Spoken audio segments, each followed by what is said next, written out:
To flash that beard around here, buddy. All right, he's in Arizona, by the way. That's hot for a beard like that. Nikki, how you doing, gorgeous? R&R, good to have you back. Terry Brown, thanks for coming on in. The lovely Jenny is back. Video game player, how you doing? Long time, no time. As we scroll on down, and Space Cow, how are you, brother? Good to see you, my fellow Canadian. All right, keep it going. There's Bob, Sensational Sherry, Logan, Beelzebrad. How are you? I followed you back on Instagram, bud. And Harvey, nice to see you. We're going to get going here in 20 seconds, everyone. Hey, Super YJ, how you doing? Remember, the Super Chat is a great way to support what we do on a nightly basis here on Spaced Out Radio. Of course, if you're brand new, hit that subscribe button, ring that bell. All the veterans out there tuning us in, we absolutely love you here. Thank you so much for joining us. Get your horns up, people. It is time, once again, to rock out to Bumblefoot.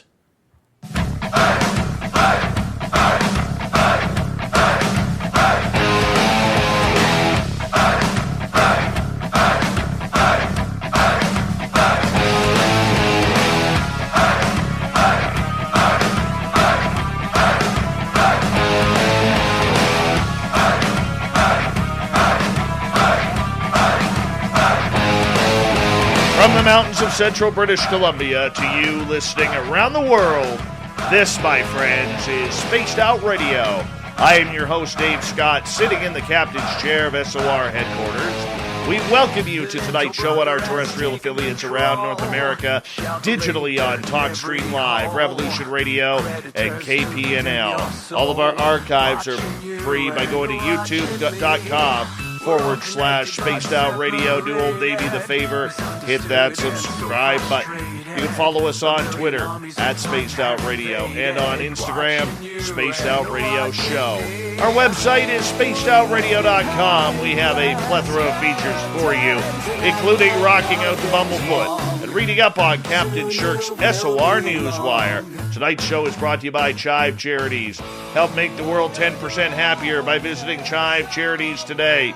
You can find them on our website. Yes, the Butch is back. After missing last month due to some health concerns because he had to get his teeth scraped or something. I'm not sure. Maybe he had a little bit too much plaque or gout flare-up. I don't know. But the main thing is Butch Witkowski and Strange Days returns tonight on the mighty SOR. Former police officer Butch now spends his retirement hanging out with the legends and monsters of Pennsylvania.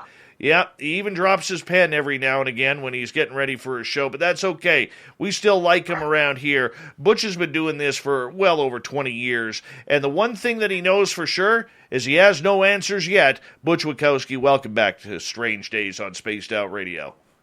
Pleasure, my friend. Pleasure. What's new? What was it last month? Because you played hooky last month. I'm having some work done on my lower teeth, and being that I'm a bleeder, they have to take some, whatever would take you one day is going to take me like 5 or 6 times. And when they were doing something, there was a little crack in the jaw, which they had to fix. So it'll continue. Starts tomorrow again. Yeah, I hear you, man. I hear you. You know, I went to the doctor's yesterday, and it takes a lot for me to go to the doctor. But my eye has been sore. Like my eye socket, you know, and like the doctor's like, what did you do? And I said, I don't know. I said, you know, it's one thing like if you're playing hockey and you take a punch to the eye, you have a result. You know what I'm saying? You know what caused it. You already know that it's going to probably go black a little bit and maybe bloodshot eyes for a little bit, but that's okay. You live with that. But my eye has been sore. So anyways, I go into the emergency room because I don't know what's going on. My doctor's closed. And in Canada, we could just do that. By the way, my bill was $0. And going on with that, they take my blood pressure. And old Davy is at 150 over 102. That's not good. That's not good at all. Not at all. No. 120 over 80, buddy. That's what you strive for. That's what I'm normally around. And all of a sudden I'm at 150 over 102. So the nurse says to me as she's taking my blood pressure, she's like, so why is your blood pressure so high? I said, I don't know. I work 16 hours a day. I'm fat. I have a terrible diet. I have no motivation to do anything right now, and it just seems like I don't get enough sleep. She goes, let's see, no sleep, fat. Apparently, I'm not healthy right now. So today I had to make some changes because I don't want to go through what you went through, Butch, a couple of years ago. Because that would really suck. It would really, really suck.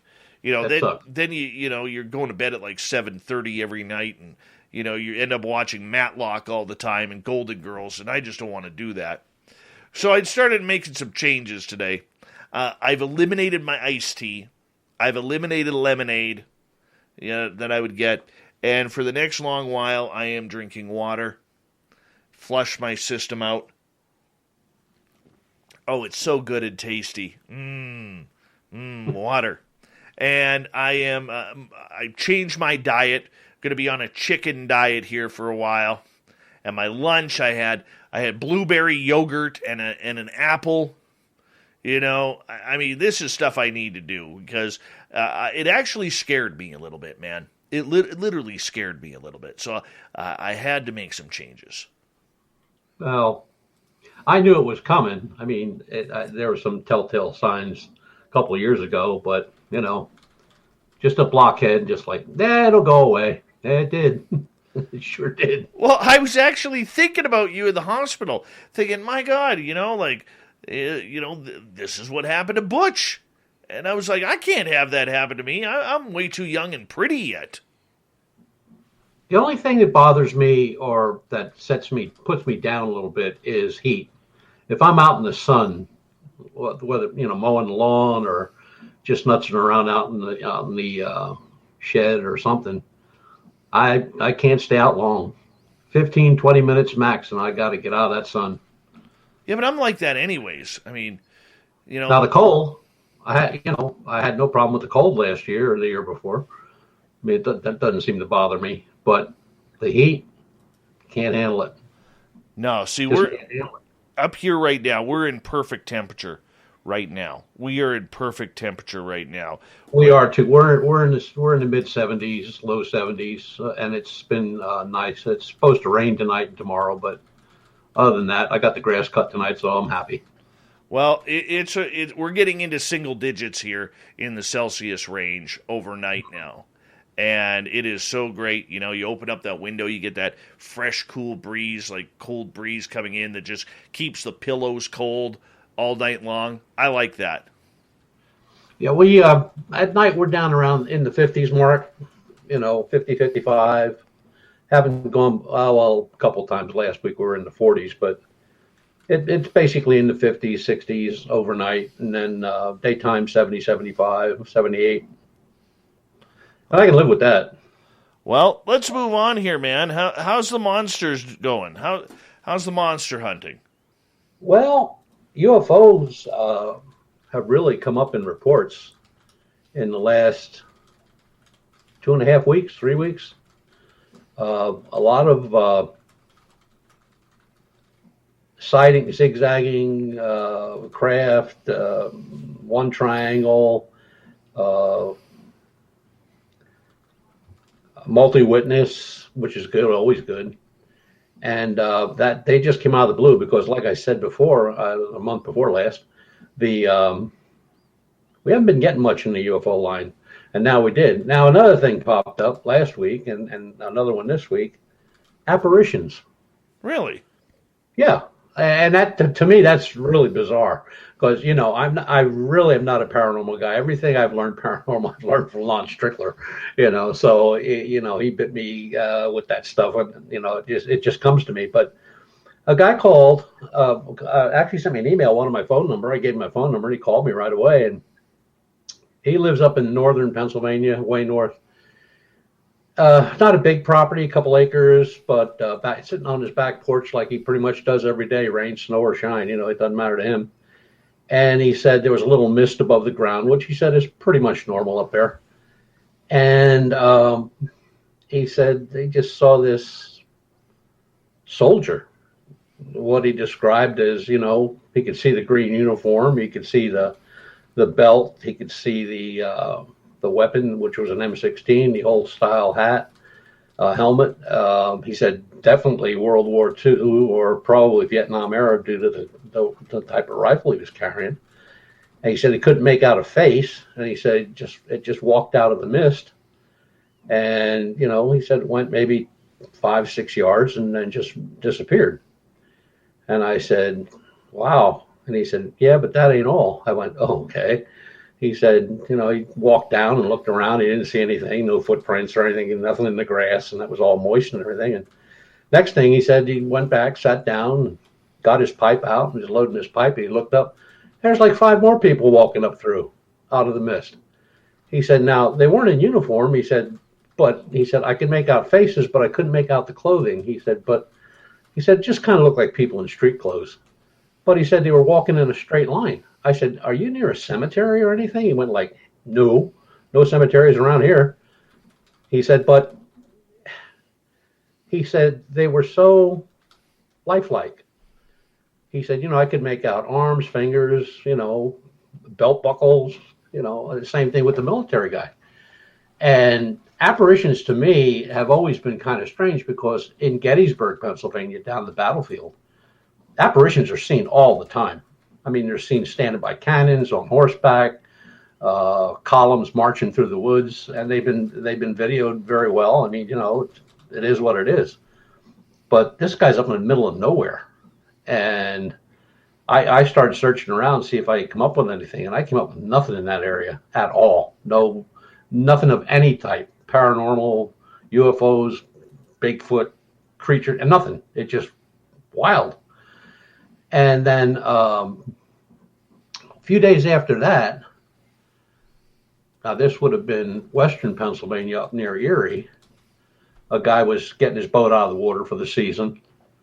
And he said it got on to dark, and he saw somebody walking up through the row of boats where I guess they park them for the winter time, take them out. And he started yelling to him. He thought it was the yard manager, and there was no answer. So then he kind of walked between a couple boats. So he walked over thinking it was the yard manager, and he went back there, and he said he could see this person walking away, and he was calling his name, and it turned around and just gone. Looked right at him and gone. Now that's strange. To get 2 apparitions in a short period of time like that, that's kind of bizarre to me. But the guy said he could tell what they were wearing. He said they were clear as a bell. And he said it's not like they came out of the mist, because he said the mist was only a couple inches above the ground. He said it was mostly dew. And there it was. And he wants an explanation. I don't have an explanation for that. No more than I have an explanation for the stuff down in Gettysburg. I mean, people are driving around, and it gets dark, and they got their camera, and there's a guy that walks out behind a cannon or stands aside of a cannon. What is it? I don't know. I have no idea. But when I started looking up apparitions, those sightings are all over the place. I mean, up in the Northeast, up in Massachusetts, Connecticut, upstate New York, Florida, Texas, California. It's crazy. And I got a hold of a researcher up in Maine who, I guess that's his forte, apparitions, and works by himself. And he said, look, he said, I live near the water.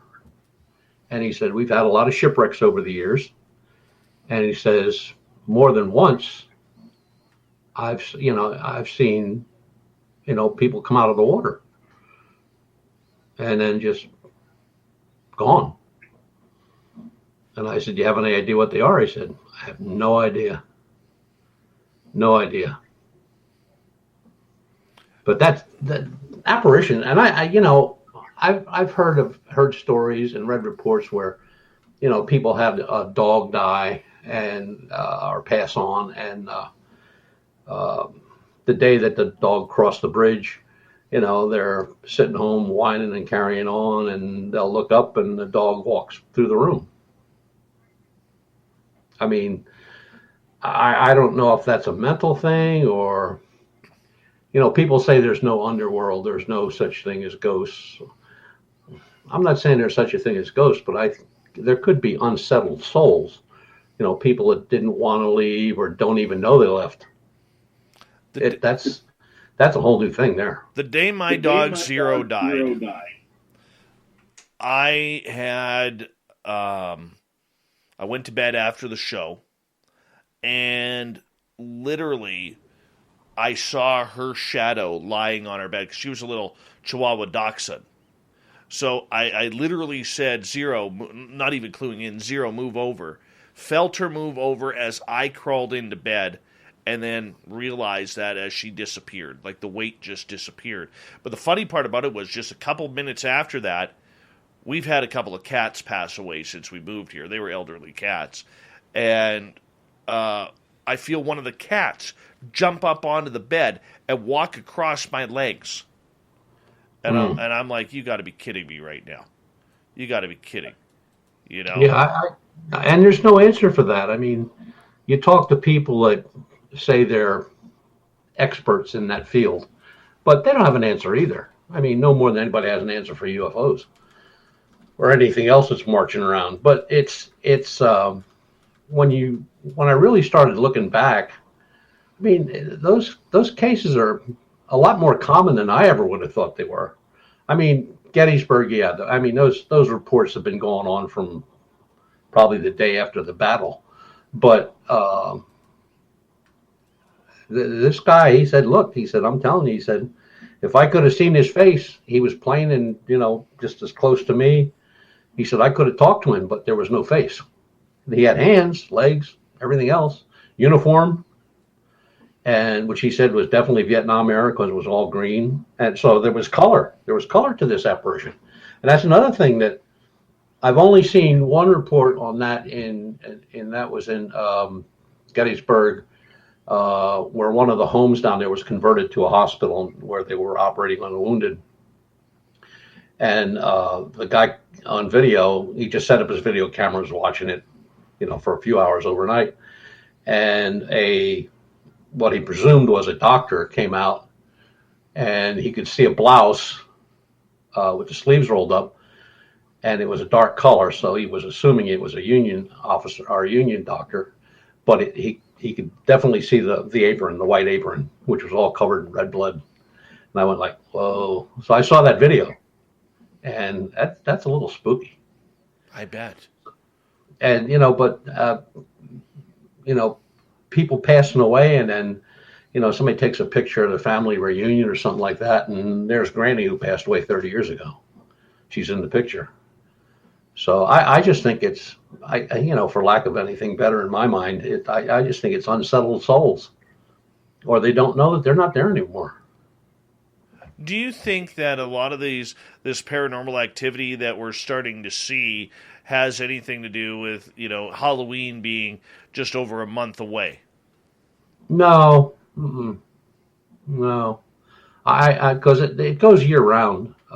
There's reports like that all the time of things that we're seeing that shouldn't be there, or, just the oddball stuff. I'm not talking about the TV stuff that pops up all the time with noises and knocks on doors and stuff like that. These are apparitions. The people see what they see and they describe it. And it's just like the guy said, if he would have had a face, he said, I could have talked to him. But there was no face. Everything else was there, but no face. And then the 5 that come up the road, or, up the road toward his house in line, same thing. He said, but I could see the faces, but they didn't get that close where they just kind of went away. They were there and then they weren't. What do you? So now he sits out there with a camera every night. What do you think causes that residual energy? I don't know. Some people say it's the mind longs for the lost one, whether it's an animal or a human, or things that happened in their past, a bad accident, or war. There's just so many things that you could attribute to what people see or what they want to see. And that was an interesting little thing I found where a psychiatrist was saying, if people sit and they were really close to somebody like a parent or grandparents or a friend who left, and they'll just think on it, think on it, think on it. Pretty soon, they're carrying on a conversation. The person is in the room with them. Not that it's there, but their mind makes it so, and that's kind of interesting because look, we know so little about our own minds. It's crazy. I mean, people see stuff. There's been pictures taken of accident scenes where there's a fatality, and you have the shape of a spirit of the person that was killed rising from either the gurney that the body's on or from the car. What's that? How did that happen? And the people that go out and try to find that stuff, try to, hang around cemeteries and see what they can conjure up. Basically, they don't see anything. It's always somebody that's usually by themselves, like you with your dog and the cat. Now, we always have two dachshunds. We lost one last December, and the one we have now is 19 years old. And he's on borrowed time. He's blind, he's deaf, but he gets around, he eats, he does what he's supposed to do, raises hell, barks, carries on, just like a dachshund would. But when we buried one of or had one of our dachshunds die on us, like the day he died, and the next day, I was so used to calling the guys for their breakfast, I called, I said Moose and Harley, and Harley was gone, but I heard two sets of feet run through the kitchen. Don't know. It gets beyond. I mean, you can come up with so many different scenarios, but I just think the mind makes it happen. It's just like people see stuff, they don't see stuff, or what they see, wasn't it? Look how many people report Bigfoot. It's a tree. It's moss hanging off a tree.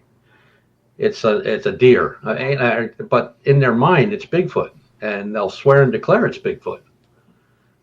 But when you talk to somebody that has seen something like that, a Bigfoot, you can tell they're telling the truth because they're scared to death while they're telling you. They're not making light of it. Like, well, I think he was like 7 foot tall, maybe, or like they're pretty much right on with their descriptions. And when you ask them, well, what was the first thing that came to your mind? Well, the first thing that came to everybody's mind when they saw one was run.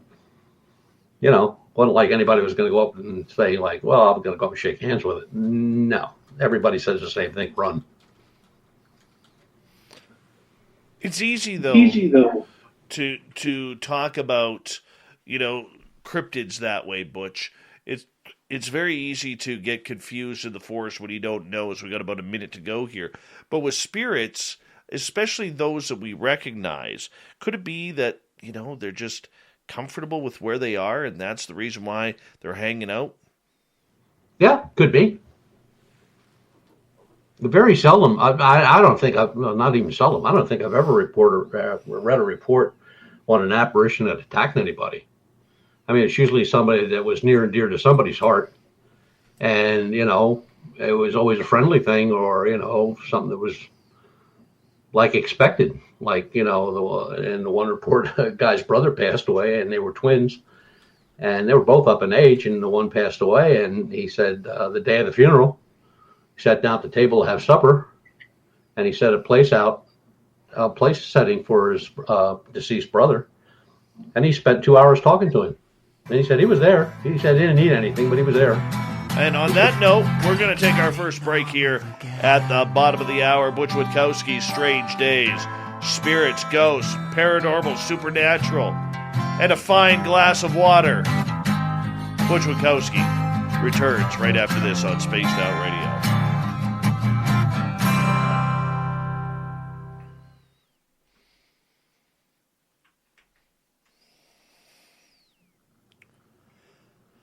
All right, there we go. We is clear. Hey, Dutch, you're Dutch, by the way. Little Tommy Whitmore, right there. Little Tommy Whitmore, everybody. Sinister Vax, how are you? Who else is here? There we go. Aussie Steve, what's going on?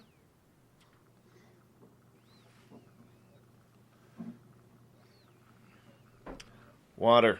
Yay.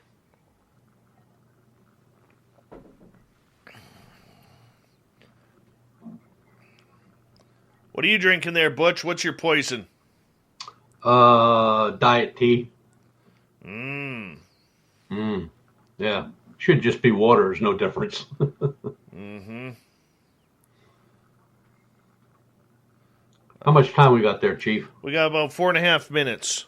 Oh, okay. Go tinkle if you have to. That's exactly what I'm going to do. Tea runs through me like hot knife through butter. Yep. I'm already through half a glass of water, and we're only 30 minutes in. Now, how lovely is that? Going to be pissing all night tonight. All right. Jim Nicholas, good to see you. My Zoe Buttercup has the cutest smile. And I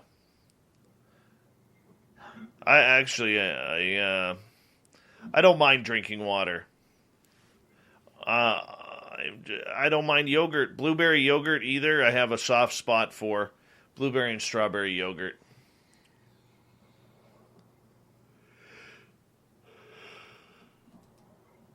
Look at this crap by Robert Two Crows. Apparitions eat breakfast for dinner. I hope you stub your toe, Robert. S-Truth Gaming, what's going on?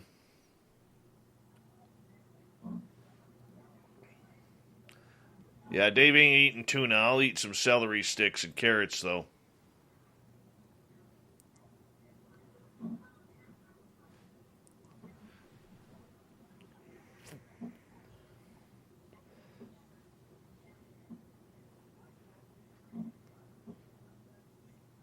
I can't think of a name. What's going on? Welcome back. That's it, Tom? That's all we get? Is we get you for like 3 minutes, if that? Heartbroken here, Tom. Heartbroken. Gorgeous Marie, what's happening?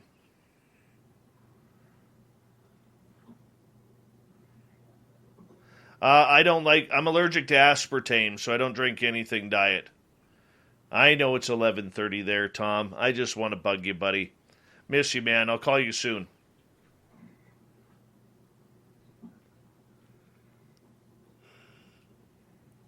$4.16, what's happening?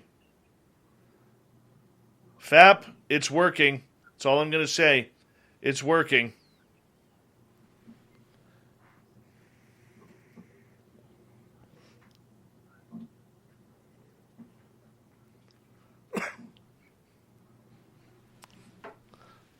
Both work, Tom. The gorgeous Marie makes me want to sing. Let's go here. No. I'll just cut sugar off. That's easy enough. Are you on the square? Are you on the level? Are you ready to stand right here, right now, before your Davo? That you're on the square, that you're on the level, that you're ready to stand right here, right now, right here, right now. There you go, Square Hammer. That's for you, buddy. The gorgeous and stunning Alicia Carey Wyatt, all the way from Texas.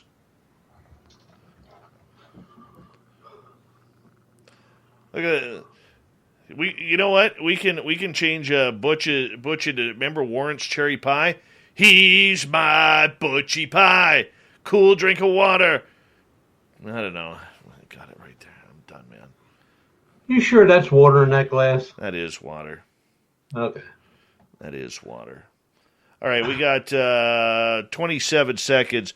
Big thank you to Fabster, Blue Book, Dirt Road ×2, Mennonite Abe, Tim, Smithy, and Black Dragon for the amazing super chats. Yeah, thank you to all the veterans tuning on in our chat room, hanging on out. You always got a safe home here with us. And, of course, all of our regulars, including Square Hammer, hanging on out, being one with us. Here we go, guys.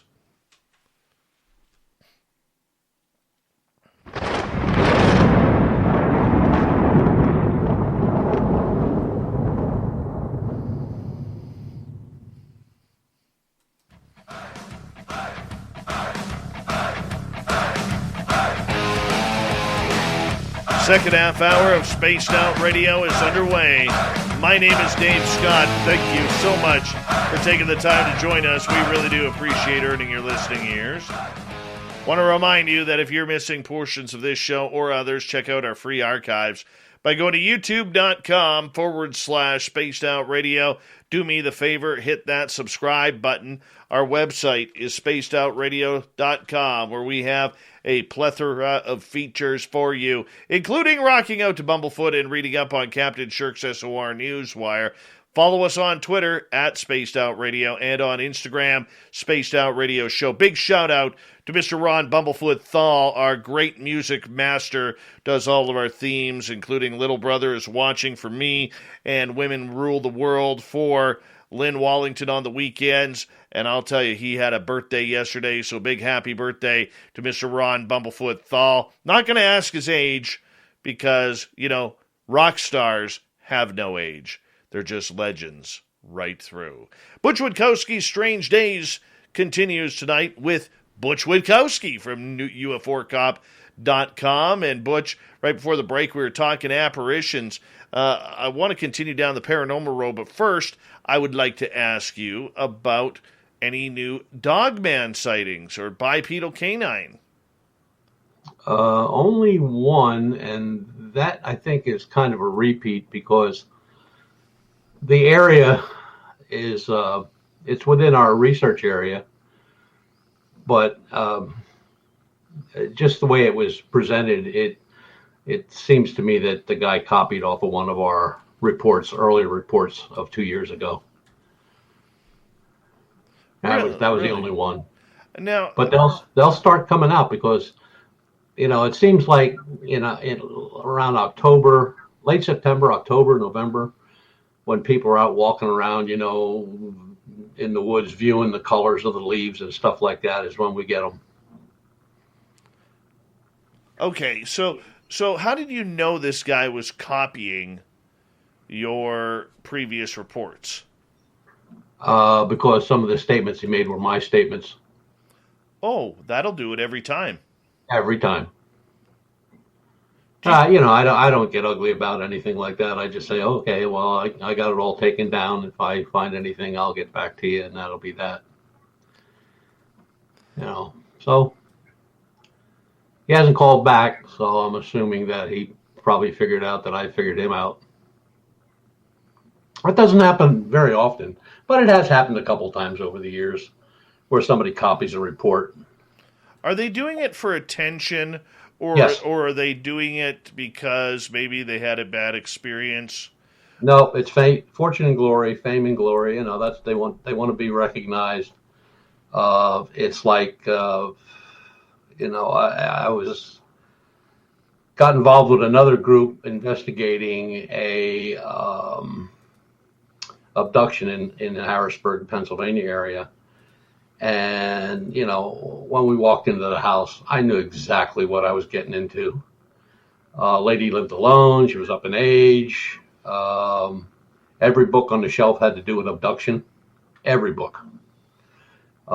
She was quoting stuff that apparently happened to her that I could have walked over and picked up the book and said, yeah, well, it's right here on page 396, and it was just attention. People get lonely, people want attention. And then there's people that, they have a legitimate something that they just don't know how to deal with, and they want somebody to tell it to and try to get an answer. And some of the stuff is really legit. They've done something or seen something, and You just got to, tell them what you can. You don't want to lead them astray. I've never had to call anybody a liar ever. I mean, even though I knew they were lying, you just kind of bow your way out of it. But these apparitions, I think that's legit because there's just too many of them. And just like yours, your instance where, with the dog and the cat.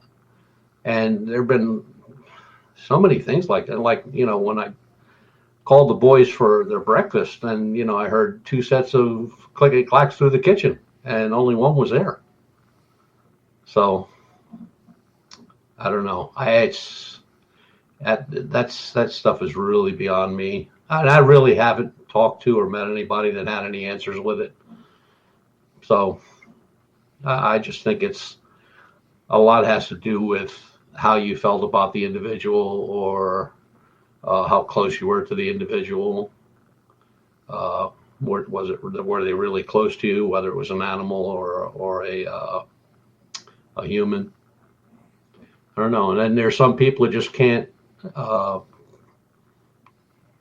come to terms with, a family member dying or an animal, and they'll carry that for the rest of their life.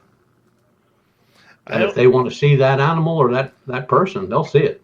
I always find it a little creepy, Butch, when people keep their animals' ashes. Why is that? I don't know. Just creeps me out. I mean, I have nothing against it. If it makes people feel better, great. Just creeps me out. Well, what's the difference between that and keeping ashes of a parent? Creeps me out. Not going to lie. Well, then I guess I shouldn't tell you that about 3 foot away from here, all 9 of our pets. No wonder you're haunted. Although I can say this, Butch, we're all going to have a day when our time comes. And if you decide to get cremated, I'd take a little Butch spice, put it in the office here. As long as it included your goatee, that's all that matters to me. I'll put that in the will. Make sure you get something. Appreciate that. But moving on here, in regards to the bipedal canine, there was a question in the chat room about whether or not you think this creature may hibernate during winter. That's very possible because when it really gets cold and snowy and stuff, we don't really get anything. And then kind of when the weather breaks, we'll get reports. And before the cold weather sets in, we get reports. But that's the same thing we found with Bigfoot reports in Pennsylvania, where, they're seen in the summertime, they're seen in the spring, they're seen in the fall, and in the wintertime, there's just no reports. So I don't know. I would think they're more migratory. There's been a lot of theories on that, that they move on, but the one that we've been looking after, we've only ever seen, there's only ever been one reported. We've never had a pair reported or a group. And they just don't stray out of that research area we have. I mean, it's all the largest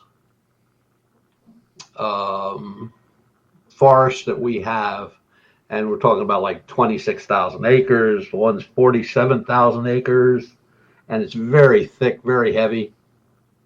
Not a lot of people even get into that area. Excuse me. But it's I don't know. And wherever we have the reports, one of the things that has always stuck with us, and that's gonna be picking up shortly, is where these reports came in. There's always water nearby, whether it's a creek or a lake or whatever. But the other thing that's always nearby are caves. And Pennsylvania's got 500 or 600. Some are private; you can't get into them. Others are, open to the public, but they give you all kind of warnings. And there's actually a spelunker group here in Pennsylvania actually um, put everything in a file, all the different caves, their locations, if they're private or if they're open, and then some that are flooded, and they'll tell you how far back they go or if they were explored or not. And a long time ago, one guy said they're not going to be out in the ground walking around. He said they're going to be in a cave somewhere. And yeah, that's possible. It just seems that wherever we had the sighting, within mile and a half, 2 miles, there's a cave, or they're seen and they're gone. And then people say, well, they're interdimensional. Well, you could say that, I guess, but we've had reports of them, along the roadside eating deer kill. So if it's interdimensional, why would it need to eat? Changing topics here, there was a recent video out of Loch Ness recently where people with a drone claim that they've found the Loch Ness monster really close to shore while during a bunch of people canoeing who were sitting on shore just kind of hanging out. Did you get a chance to see that? Yes, I did. Yeah. Now, already it's being called a CGI hoax. Wondering what your thoughts are. I think that's pretty what it's been nailed down to, a CGI hoax. It's those ones that are from a few years back or a number of years back, where you can see something moving in the water. This was, I don't know. At first shot, I thought it was a sturgeon. That's just me. But there, the people that are looking for these underwater creatures, I guess you want to call them, that takes a lot of expense. I mean, we've got a lot of expense tied up in equipment, but the stuff they're using, like scanning underwater scan radar and all that kind of stuff. I mean, you're talking big bucks. I mean, there's one group. Well, actually, they're over in Russia at one lake in Russia. They've been going. I mean, they're using a $250,000 piece of equipment to scan this lake floor. Now, they found all kind of stuff like sunken vessels, junk people threw in over the years, a couple cannons from some war, that kind of stuff. But I mean, I don't know. And there's so many lake monsters now. I mean, Nessie was the only one. Now we got all kind. We got one here in Pennsylvania, which everybody said is a log floating around. And when you look at it, it's a log. You can see the log. You can see the branches, and it's in a man-made lake where they drowned a whole town and a whole forest. But it's got a sea monster. There's a lot of unknowns out there. Right. Look, there's some really good at gifting for Bigfoot. Then there's other people who have been doing it for years and never had anything happen. Nothing. But they keep at it. Stories of the wounded Bigfoots being taken out of forest fires by the military. And, I mean, you got these people that swear and declare it happened, and I'm like, did it happen? Yeah, probably. Can they prove it? Not likely. Damn. I don't know. It's there's so many things going on right now. I mean, like I said, the UFO sightings, like we didn't have any for a few weeks, over a month. And then it was like boom, boom, boom, one after the other. Every other day there was one. And with the exception of 1 out of 4, they were all multi-witness. And they weren't even close to each other. They don't know each other. They're in one thing. They're miles apart. It's and they are what they are. We don't know what they are. Everybody said, "Well, the government came clean." The government told you what they wanted to.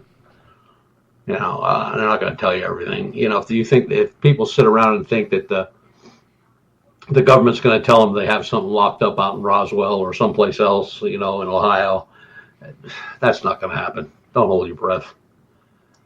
You're not a big fan of the sea monsters now, are you?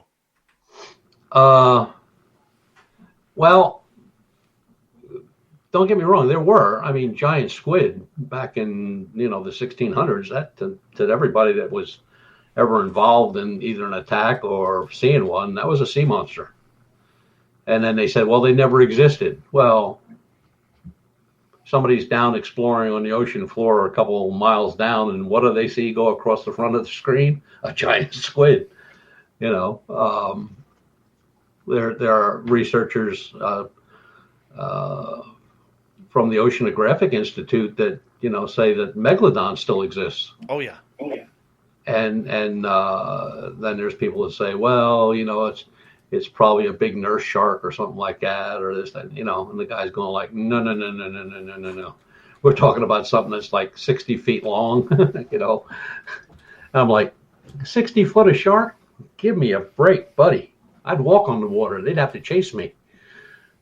But there are so many unknowns, and a lot of people just don't realize that. They think, well, this is the way it is. This is what they said. No, a lot of times that people are saying what it is, they have no idea what it is. They're just. It's not that they're blowing smoke, and I'm sure there's a portion of them that are for the fortune and glory, want their own TV show, but there's just stuff out there, Dave, we can't explain. We have no idea. How many times now have we had bipedals walk out on people, more than one person, a group of persons? And when everybody's giving you the exact same description, they're saying the same thing. Now, if they would have said, oh, it was 5'2" and it had blonde hair and wore glasses and blah, blah, blah, they're like, wow. But every report that we have, every report that no differentiating from anything, every report of description of this creature is identical, right down to his toenails. They're just, everything is the same. There's nothing different. So are we dealing with something we don't know? Sure. A lot of people say, well, it's probably a Wendigo. Well, Wendigos aren't exactly that description. They're totally different. Then they'll say, well, it could be a dogman. Well, the dogman thing, nobody's ever proved that. And the dogman is like different colors and has a long tail, bushy ears, the snout like a German shepherd, walks on all fours, never sits up, That's not our guy. Our guy isn't like that. That description doesn't even come close to what this thing is. And we've had it given to us by hunters, general public, park rangers, game commission, property owners. And when you look at our Lichen Loop, which is our research area, you're looking at an area 80 miles by 150 miles. And the guy down here at the bottom doesn't know the guy up at the top. And he's describing the exact same thing this guy is. Now, there may be time between. And it's funny how when you look at the map, and I have one up in the library. When you look at the big map and you see that, where this one was and this one was, and people say, well, how are they getting there? Well, this state game land is attached to this federal land, which is attached to this state game land. So it's just like a walk from one to the other. They don't have to, if they cross a highway, it's not even a highway, it's a road. We've had that here in Berks County. A gentleman he works up the street here from where I live, and he was taking a bank deposit to drop off for his boss on his way home. And I'm familiar with the road because I lived in that particular area of town when I grew up. And he said he went around this bend, and he said this thing just ran out of the woods, ran across the road, and jumped over the guardrails and into the woods. And I said, describe it. And he described it. And I went, wow. Now, from where I'm sitting to where that happened, as the crow flies, probably 6 miles. But it's still within our Lichen Loop. And we have a huge, right from where I'm sitting, that we have a huge, it's called French Creek State Park. A huge park, a huge state park. I mean, it's just huge. It borders 3 counties. And from there to where he saw that take place, that run out across the road on him, it was maybe 5 mile, 4 mile. And it's all woods. You just walk out of the woods, run across the road, and walk right back into the woods. So they're out there. We don't know what they are. I've tried to think of everything it could be, but I don't have an answer. I got a question for you. The thing that keeps me tagged to it, and will always keep me tagged to it, is the fact that everybody reported the same thing. And I found the same description back in the 1700s in Erie, Pennsylvania. And I've talked about this before on the show, where a guy shot at one that was messing around with his goats or sheep. I forget what it was. And he goes back in the town to the town constable and gives him the description of what he saw. And if I took that description and held that up here and held up one that I got a couple months ago, they're identical. Size, shape, 2 legs, massive chest, long arms, hands, hawk legs like a dog from the knees down, large wolf head, same thing, glowing yellow eyes, the whole 9 yards, everything. Where with the dogmen, you have glowing yellow eyes, glowing red eyes, blue eyes, green eyes, whatever eye de jour is. But these guys, it's always glowing yellow eyes, day or night. So, is there something out there? If I had to stake your reputation on it, I'd say yes. All right, I got a question for you, Butch, because a lot of times when it comes to people seeing these creatures, you and I could be standing right side by side with each other and have 2 completely different sightings of the same creature. How do you think that happens as we got about 90 seconds to go? Well, I've had multiple sightings of the creature where there were 3 couples, and they were all questioned separately, not together, and they all described the same thing, right down to the legs. I mean, it was right on the money. Where I see a lot of what you're describing happen is something that's in the woods, that's moving through the woods. One guy said, "Oh, that was a bear," and the next guy said, "Oh no, that was Bigfoot. I could tell." That happens, but I don't think it happens as much as you would think it would. Especially with multi-witness sightings. The same thing with UFOs. Multi-witness sightings are the best. Single sighting here and 30 miles away, another sighting. Same thing, identical description, color, whatever. It was there. It's when I always call them Me Too-isms, where somebody's describing something and you got somebody in the crowd going like, "Yeah, me too, I saw that." Yeah, sure you did. But I'll tell you another thing with when they see these things, they're very, very touchy about.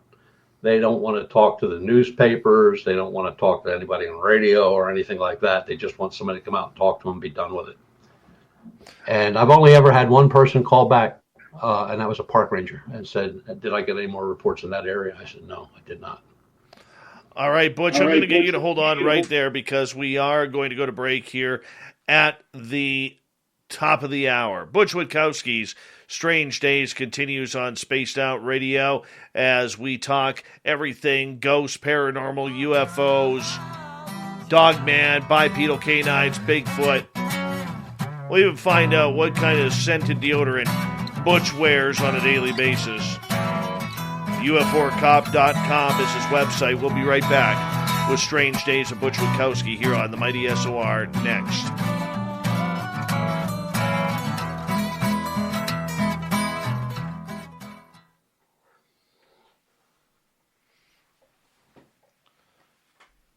I'm not going to lie, Butch. My dog farted something bad in here.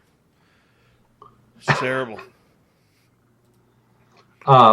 Just for your knowledge, I do wear Lily of the Alley. Very nice. Yes. Very nice. And, all right, Cousin Gary. Cousin Gary with his question up next. Gary's 62 years old or 60 years old, and his mustache is 58. He's had that sucker since he was 2 years old, that lip blade. It's impressive. Scott Taylor, Lazarus Project. How you guys doing?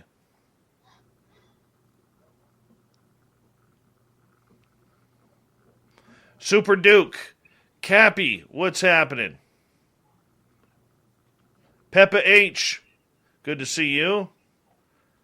Jurassic Joey. Oh.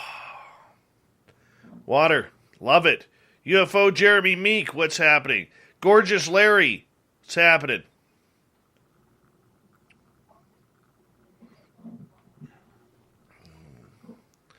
If you're new here, don't forget to hit that subscribe button, ring that bell.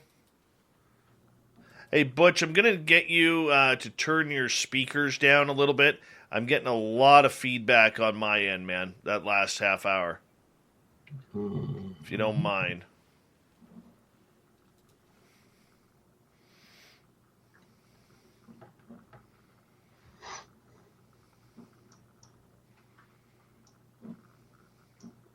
How's that?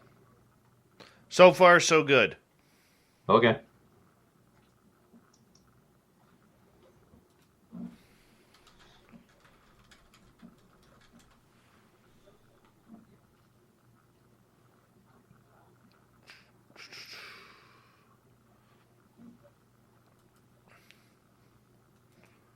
Let's see here.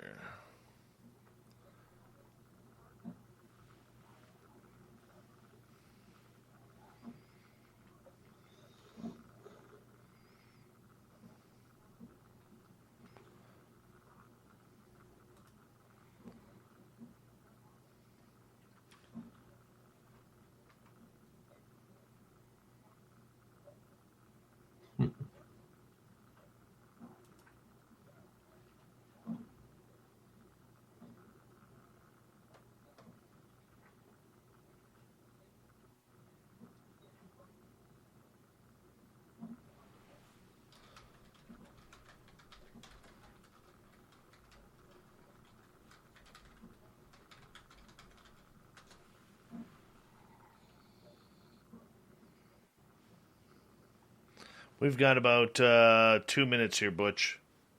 Okay. Maybe 3. I haven't decided yet.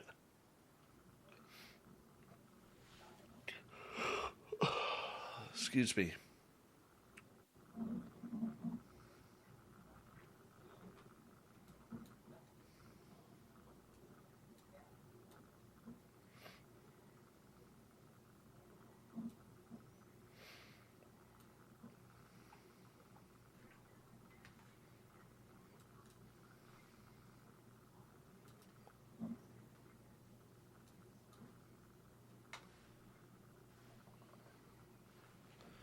Oh, who's messaged me on Signal?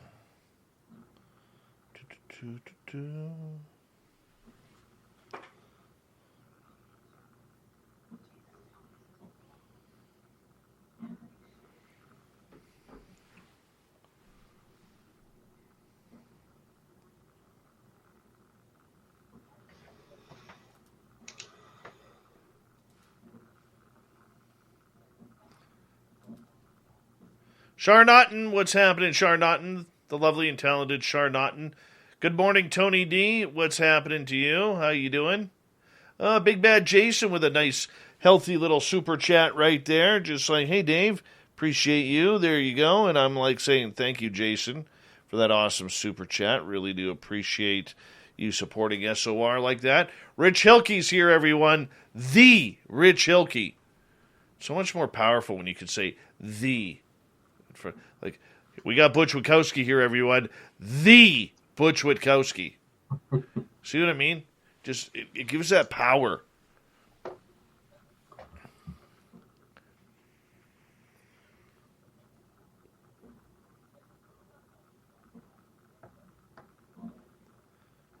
We got 1 minute, 10 seconds.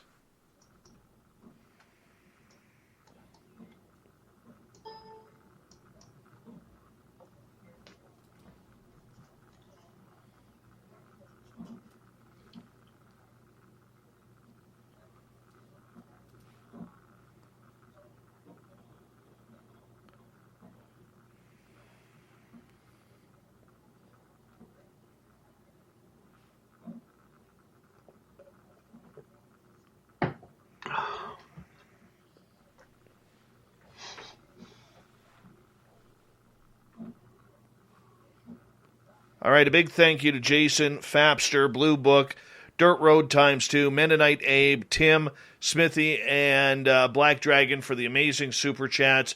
It's a great way to take care of what we do here on Spaced Out Radio on a nightly basis. Thank you to all our veterans who are tuning on in, taking us in tonight. And, of course, thank you to all of our regulars who are hanging on out as well. You guys make it so much fun. RB, how you doing? And I like this comment. Right there, Butch. I'll let you take that as we come back from commercial. You're listening to Spaced Out Radio with Dave Scott. Follow Dave on Twitter at Spaced Out Radio and on Facebook, Spaced Out Radio Show. Hour number 2 of Spaced Out Radio is underway tonight. My name is Dave Scott. Thank you so much for taking the time to join us. We really do appreciate earning your listening ears wherever you are on this beautiful planet we call Earth. Thank you to everyone tuning us in on our terrestrial affiliates around North America and digitally on TalkStream Live, Revolution Radio, and KPNL. All of our archives are free by going to youtube.com/Spaced Out Radio. Just do old Davey the favor. Hit that subscribe button. The Desert Clam has set the password for tonight in the SOR Space Travelers Club. Defervescence. Defervescence is your password. Use it wisely, Space Travelers, as the Clam sets the password each and every night right here on Spaced Out Radio. Our website is spacedoutradio.com, where we have a plethora of features for you, including rocking out to Bumblefoot and reading up on Captain Shirk's SOR Newswire. Follow us on Twitter at Spaced Out Radio and on Instagram, Spaced Out Radio Show. Now, Butch, comment coming in from the chat room here, basically saying that, you always have this look on your face that you've just smelled something really, really odorous. I had a shower. But nonetheless, RB in our chat room says, I like grouchy old dudes, So, I mean, there you go. There it is right there. I mean, Butch Witkowski's Strange Days happens at near the end of each month, where we bring on Big Bad Butch to talk about everything that's going on in the supernatural and paranormal fields. And, we're going to get to some audience questions as we come up to this part of the show. But Butch, for you as someone who is, looking for a lot of these really cool creatures out there, what's the drive? What keeps you going? Just the hunt for the truth. I've been at this so long now, and I've heard so much nonsense over the years. I mean, whether it was within different groups or it was on the boob tube or in a book or something, it just, it's just that it's that hunt, it's like, does something like this really exist? Well, UFOs, that pretty much took care of itself after the first couple sightings, but the rest of this stuff, it's crazy. It's just a hunt for the truth. I've met a lot of interesting people, met a few loonies, but it's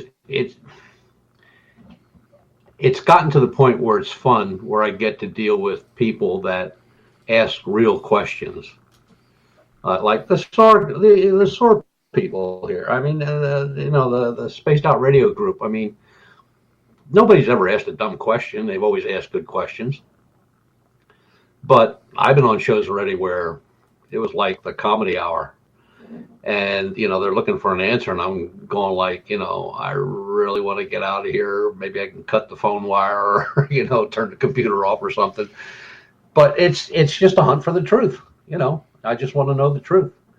I mean, nobody has to convince me about UFOs. I mean, I've seen enough of those already. But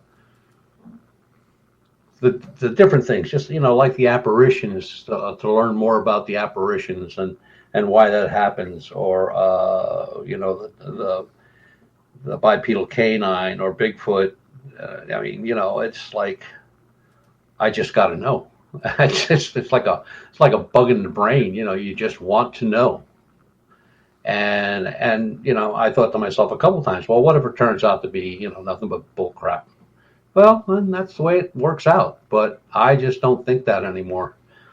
There's something out there, and it's just not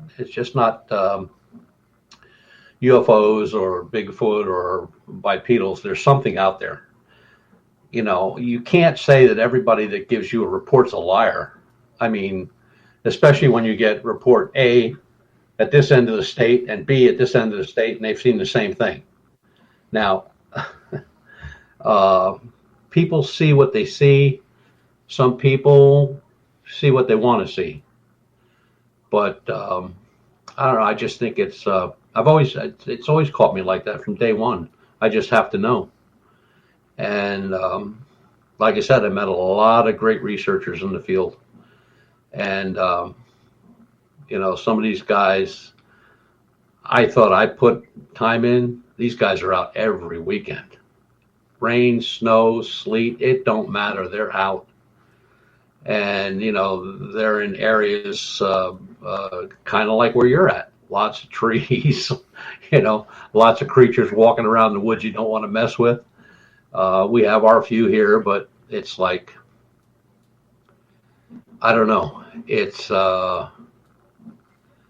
and these things have been around for a long time, whether it's Bigfoot or bipedal canines or UFOs, or I mean, they've just been around so long.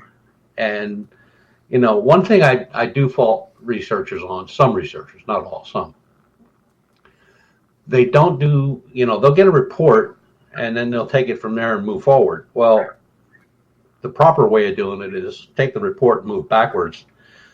Research the area, research the property. That's how I found that case of the bipedal in Erie. Just going backwards.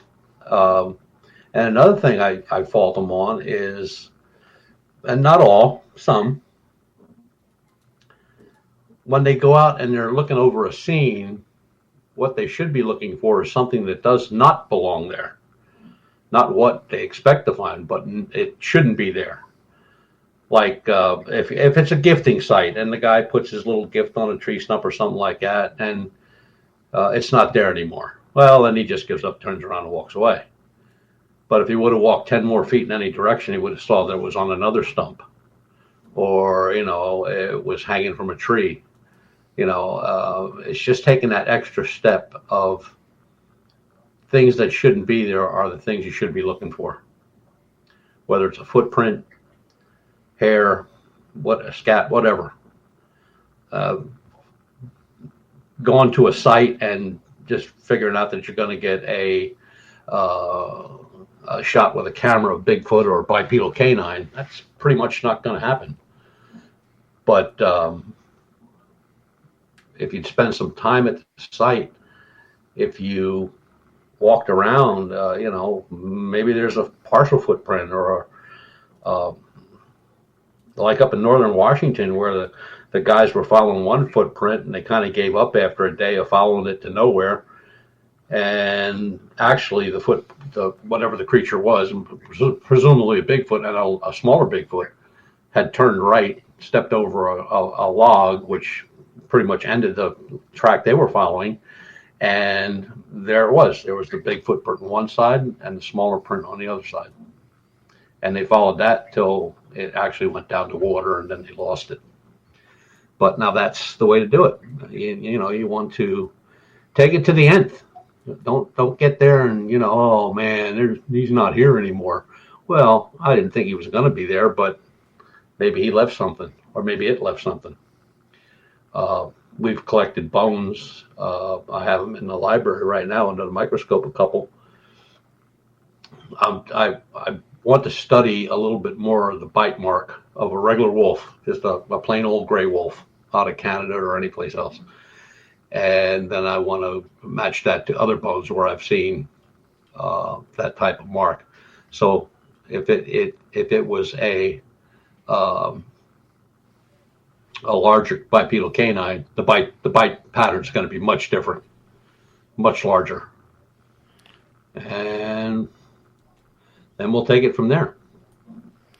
Cousin Gary in Edmonton is asking, are you familiar with the moon-eyed people of Appalachia who live underground, only come out at night as they're blinded by the sunlight?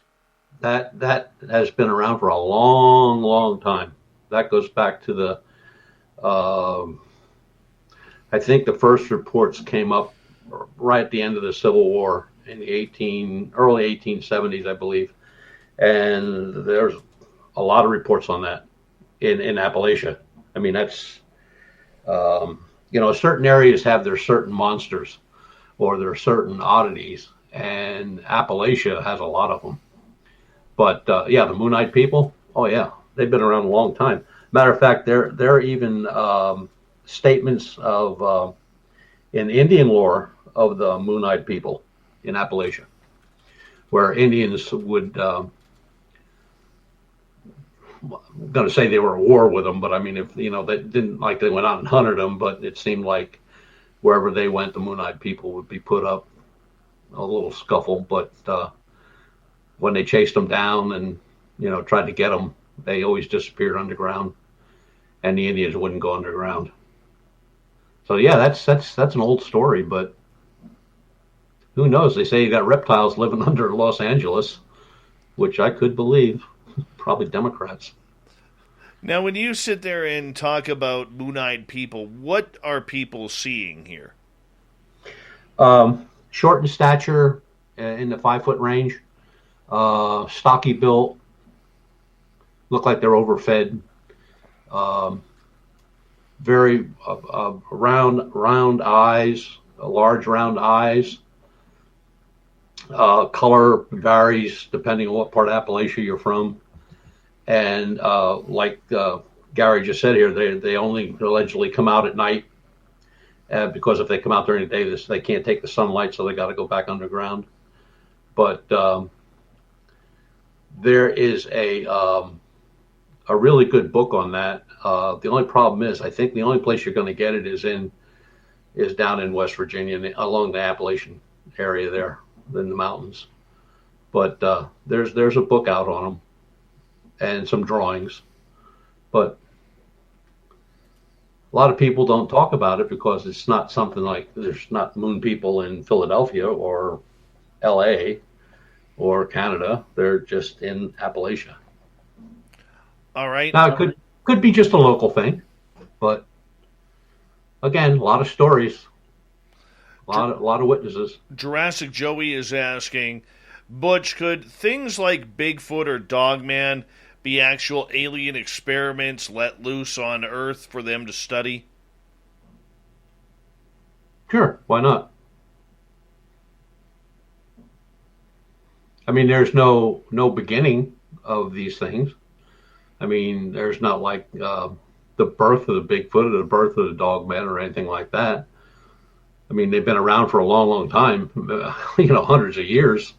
I mean, the indigenous talked about them. And that's where it started, really, with the indigenous. Not really, because there were Spanish, there were conquistadors that recorded sightings of large hairy men and half man, half animal type of creatures running around when they were busting their butt in California and in Mexico and stuff. So, been around a long time. All right, let's move on to Ella's question here. Butch, have you had any coinciding Men in Black Bigfoot sightings reported? No. Mm-mm. Nope. Now, if you would have said Men in Black UFO sightings, yes, but not Bigfoot. Well, no. let's get into that. Men in Black UFOs. What do you got happening there? Well, I got involved in a case where here in Pennsylvania, it was a UFO sighting. And I got a call from, what's his name? Just skipped my brain. The guy that had Skinwalker Ranch. Oh, my God. Robert Bigelow? Yeah, Bigelow. I got a call from one of Bigelow's at the house here. Not this house, the other house. I got a call at the home. And the guy was a investigator for Robert Bigelow, and he said he saw that I had placed a report on MUFON, and he wanted to know more about it. And I just told him, this is what it is, this is what I found, and that's it, And he just kept going on and on. He took maybe a 5-minute answer and turned it into almost like a 1 hour excursion in my brain. So I let it go at that. And then when I got involved with doing the human mutilations, I'd given my first presentation in 2006 or 7. And I'd come home that Sunday. And Monday morning, like at 9 o'clock, the phone rang, and there was a number there. I didn't recognize it, but I picked it up and said hello. And all I got was, you really need to back off of what you're doing. And it hung up. So I called the number back, and nothing happened. Wasn't there. No number. So I'm assuming that was, somebody from the government telling me to mind my own business. But I didn't stop. I continued on. And then probably 3 years after that, I was speaking in Lawrence, Kansas. And I probably was home maybe 3-4 days at that point. And phone rang, and guy gave me some fictitious name, like Bill Jones or something like that. And he was a researcher, and he was researching human mutilations. And all he wanted to know was where I got my information. How did I get a hold of the autopsy report for this? How did I get the pictures of that? Blah, blah, blah, blah, blah. And when I said, well, if you look, they're there. And he hung up on me. So I'm pretty sure that was the only 2 times I was involved with any of those guys. What's that like when they come calling? I don't know. It's kind of weird because it's like they start talking to you like they've known you all your life. They probably do. But when they start asking dumb questions like, well, when did they find the body? What time was it? Where exactly was the body located? What about this case in England that you're working on? Well, how did they know that? I didn't publish anything about the case in England. Nothing. But they know about it. What's your thoughts on what happened? Those kind of questions. I'm going like, this ain't good. So I just get on there and play dumb as usual, and then pretty much they get bored and hang up. End of story. Is it still happening? Like, do we still have these cases of Men in Black coming through? Yeah. Oh, yeah. Yeah, the government ain't going to let anything go. If they got an inkling that you know something that they don't want you to know, you'll get a visit or a phone call, or you'll get audited by the IRS.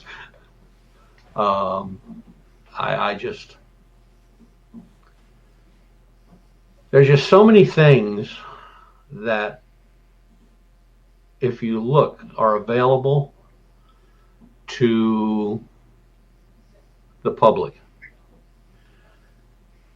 But when you get involved in it, I mean, I lost a computer one time, and that was no joke.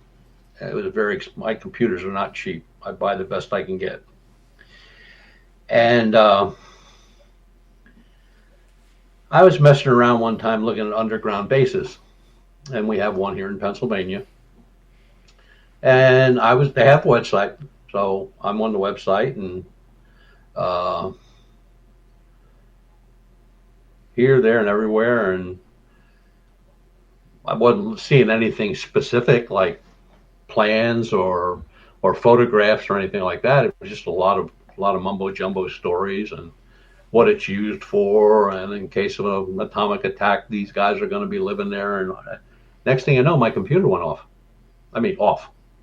Like, I shut it off. I tried to start it up again. Nothing. I couldn't get it to start. I tried everything.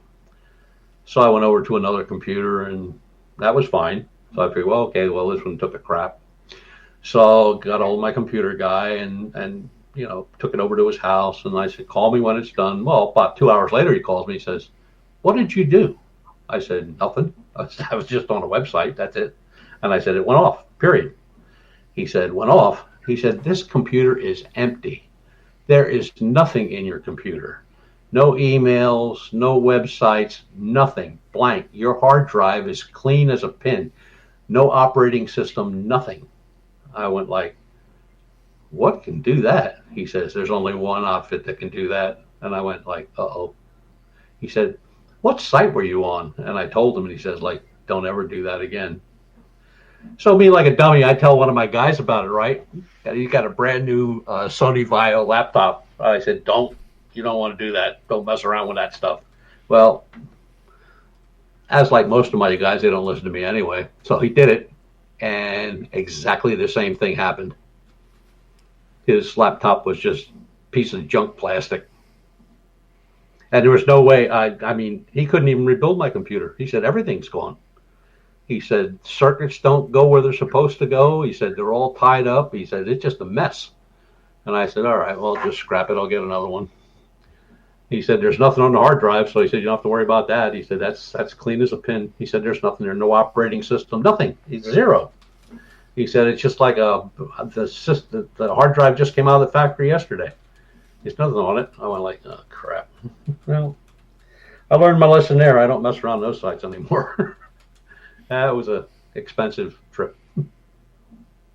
So do they watch us? Yes, they watch us all the time. You know, we're on Facebook and all these other things, and we make it easy. Yeah, we make it easy for them.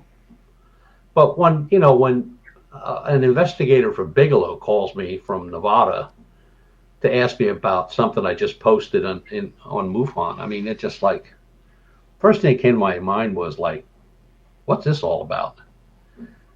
But he just kept asking questions. It was all done. He said, well, thank you very much. You helped a great deal, and that was it. You could have read it. It was on the internet. It was on the website. That's where he got it to begin with. Was that during the time when Bigelow had bought into MUFON? What's that? Was that in the time when Bigelow had bought into MUFON? Yes. Oh, yeah. Yeah. Yeah, he was getting reports before we got them. Because that report, I remember I got the report on a Monday evening. I talked to the person Tuesday morning, got the photographs from the person Tuesday afternoon, and he called Tuesday evening. All right. We've got about 30 seconds here. Quick one from let's see here, from Space Cow. Butch, can we force the government to fess up with proof? I doubt it.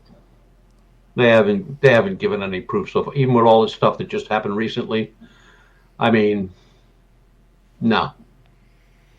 It just, no, they're not going to do anything. I mean, all that little stuff they let go, like, the Tic Tac video and stuff like that. It's all gone by. Everybody forgot about that already. Very true. Very true. Butch, I'm going to get you to hold on right there. We got Butch Witkowski for another hour here on Strange Days. Your questions in the chat room. Monster Talk. Missing people. And whatever else we can bug Butch about. UFO4cop.com is his website. We'll be back with more Butch Witkowski Strange Days on SOR.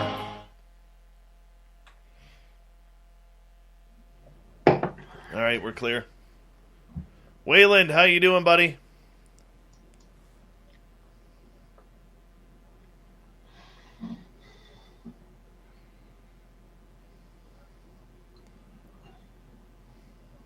Well, look who's arrived, everyone. Chad Smith has arrived. The Chad Smith. Remember, you can go into our website, spacedoutradio.com. Let me show you here.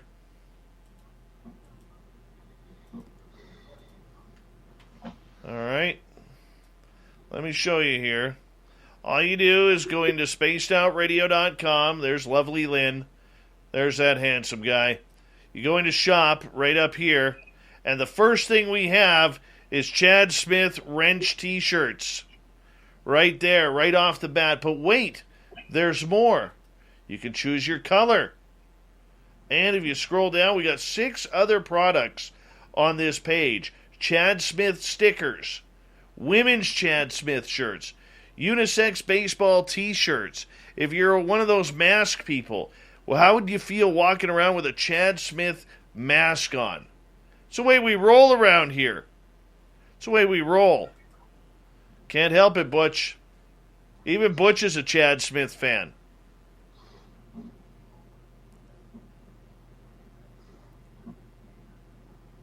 Mm-hmm.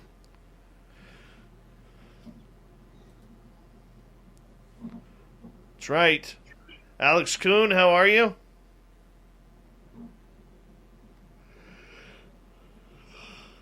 Oh, you want me to show you my shirt? Okay. This says, Rollin' with my nomies.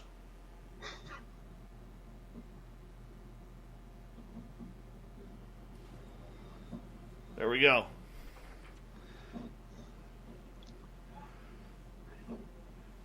Yep.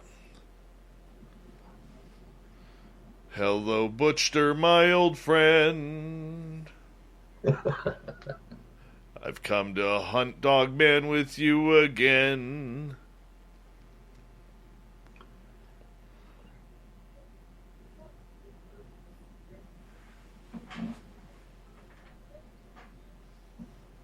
Hey, Hack Service, how you doing, buddy?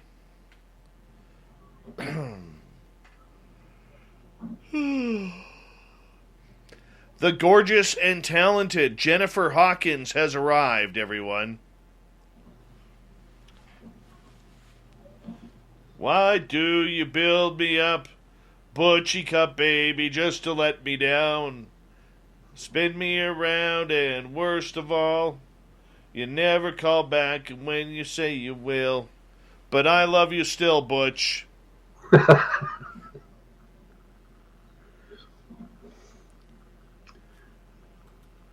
What is in that vape? That's what I want to know. That's grape ice. Okay. Yeah. Hey, FVGBE 342. Been a while. Good to have you here. Yes, there are Chad Smith shirts in the store, Magnus. You need one. You totally need one. Uh-oh, Butch is so popular, he turned down an invitation to be Chad Smith and remained Butch. That is awesome.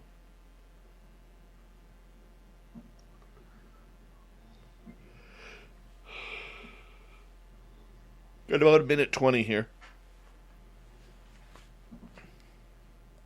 Yeah, see, even Spooky's calling you Butchie Cup now.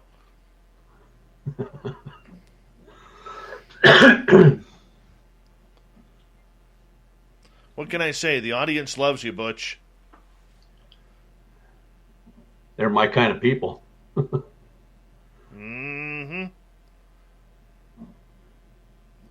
Even Alicia wants one of them Chad Smith t-shirts in pink. Patrick says Butch should start making cheese.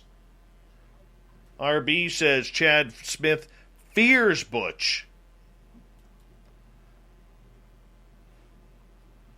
All right, a big thank you to Alicia, Jason, Fapster, Blue Book, Dirt Road ×2, Mennonite Abe, Tim, Smithy, and Black Dragon for the amazing super chats. And we're going to continue on here in about 20 seconds. Big thank you to all the veterans tuning on in tonight. We love you. You always have a safe home here.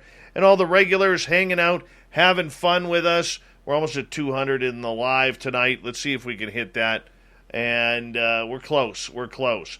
Let's get going here. Get your horns up. Rock and roll. Right, light it up. And Dave's tired. I'm not going to lie, but we're going to do this.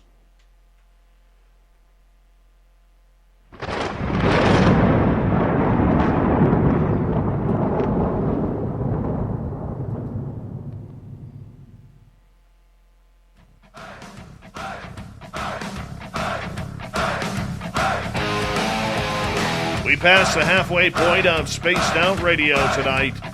My name is Dave Scott. Thank you so much for taking the time to join us. We really do appreciate earning your listening ears. Want to remind you that if you missed most of this show or others, check out our free archives by going to youtube.com/Spaced Out Radio. Do old Davey the favor, hit that subscribe button. Our website is spacedoutradio.com, where we have a plethora of features for you, including rocking out to Bumblefoot and reading up on Captain Shirk's SOR Newswire. Follow us on Twitter at Spaced Out Radio and on Instagram, Spaced Out Radio Show. Strange Days with Butch Witkowski continues right now as Butch comes in from UF4Cop.com, joins us once a month near the end of each month to tell us about the strange days that was for the month of September. Butch, welcome back. Yes, sir. What's the weirdest case you've got this month? Would probably be the apparitions. How about Bigfoot? No Bigfoot. UFOs? Yes. Yeah, a number of those. Give us a good one. Best one was multi-witness, 4 people. There's maybe 15 miles from where I live, there's a pretty large shopping mall. And the mall was closing up. It was like 10 o'clock. And 2 of the people worked together in the same store, and another guy was closing up his shop, and then another one was like just a customer. And the 2 guys that worked together, they were looking up, and they saw this thing zigzagging across the sky, and it was bright white, but it had like a tail coming off it. And the one guy said, well, probably a meteor or bolide. And the guy goes like, meteors and bolides don't have tails that zigzag. He said they have tails, but they don't zigzag. And this thing he said it was very, very dominant with the zigzagging. And he said it was fast. It was really fast. And he said, besides that, he said, if you saw a meteor or a bolide, by the time you'd see it, it would be gone. So, and then everybody saw it. I mean, everybody described the same thing. So that was probably the best one. But multi-witness sightings are always the best. They really are the best. For those who have multi-witness sightings, what are you looking for in multi-witness sightings that's different from, say, an eyewitness account? Just the fact that everybody's describing the same thing at the same time at the same place, and you never question them together ever. You always get them apart. And if one guy's saying it was pink and another guy's saying it was green, you're going like, this isn't good. It just really isn't good. But when everybody's describing exactly the same thing at the same time, and they're describing the same motion and color and everything else, chances are that they all saw the same thing. All right. Let's move on here. FVGBE has a question in the chat room for you. How come we haven't heard about Dogman stories pre-2000s? Oh, they go way back. If you just would punch in Google werewolf or bipedal canine or Dogman in Pennsylvania, you'll see that in the 60s, 50s, 40s, some going back to the 20s. There's quite a few of them.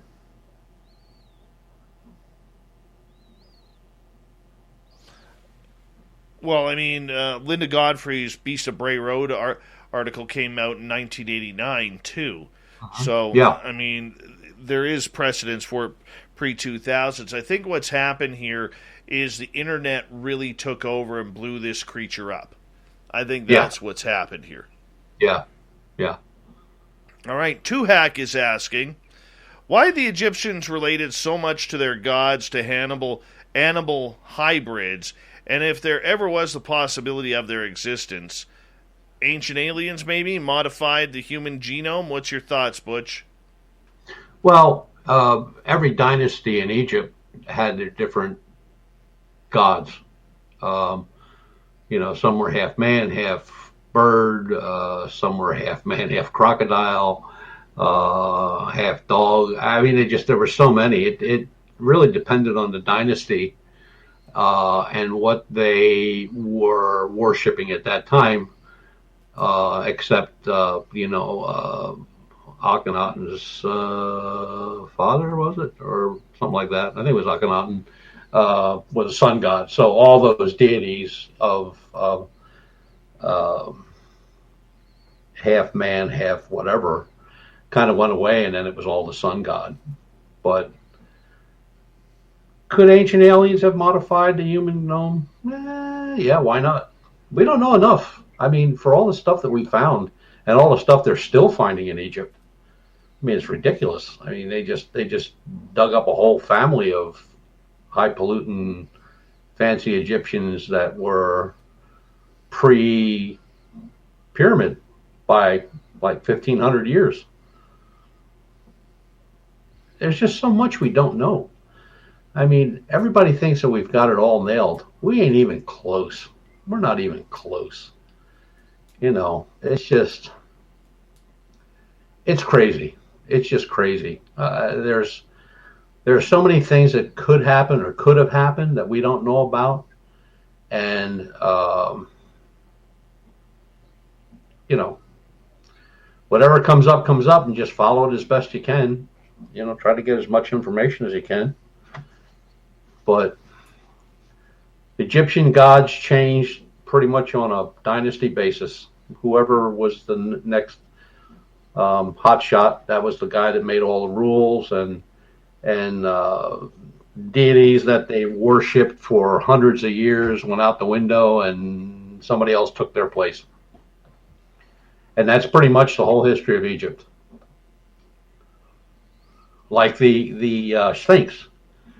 When they really started looking at the Sphinx quite a number of years ago, they said, well, it was just rot. It was falling apart. It was the desert was destroying it. And when they really got into it and started using all kind of electronics and stuff like that, they found out that, it wasn't a lion that was up there. And then there were just too many marks that something has changed, and turned out it was originally it was a statue of Anubis. That happens. All right, Brutus has a question here. Butch, do you know why the Vatican has an observatory? The Vatican has had an observatory for hundreds of years.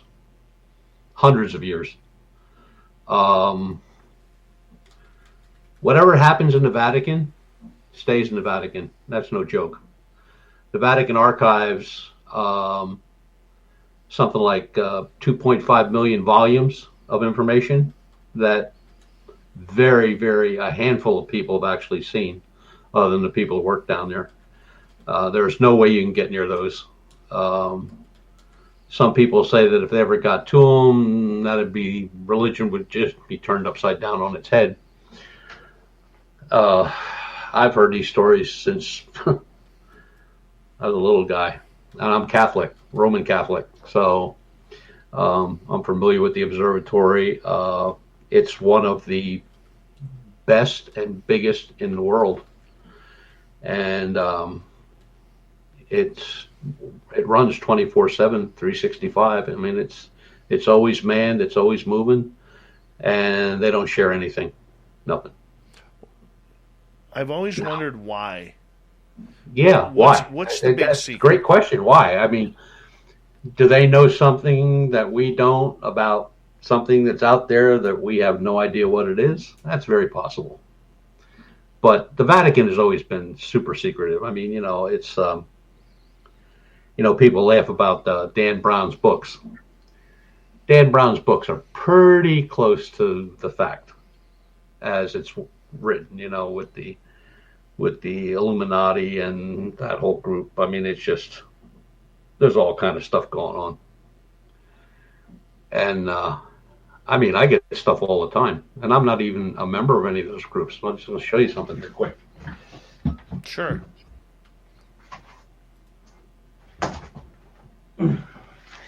I get this once a month. Can you see it? The Illuminati News. And what's that about? Well, it's a secret order.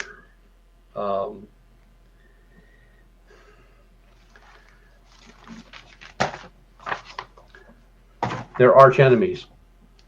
Opus Dei, another Catholic organization. These guys have been at war with each other from day one. Illuminati more people would recognize Illuminati as like the Shriners, those groups there, like that.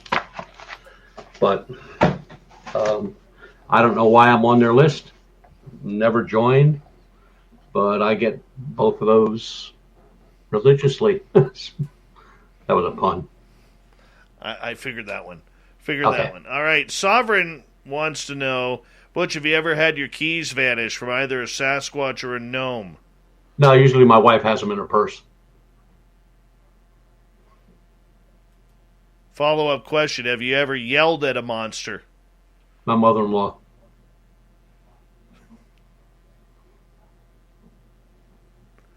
How am I supposed to follow up with that?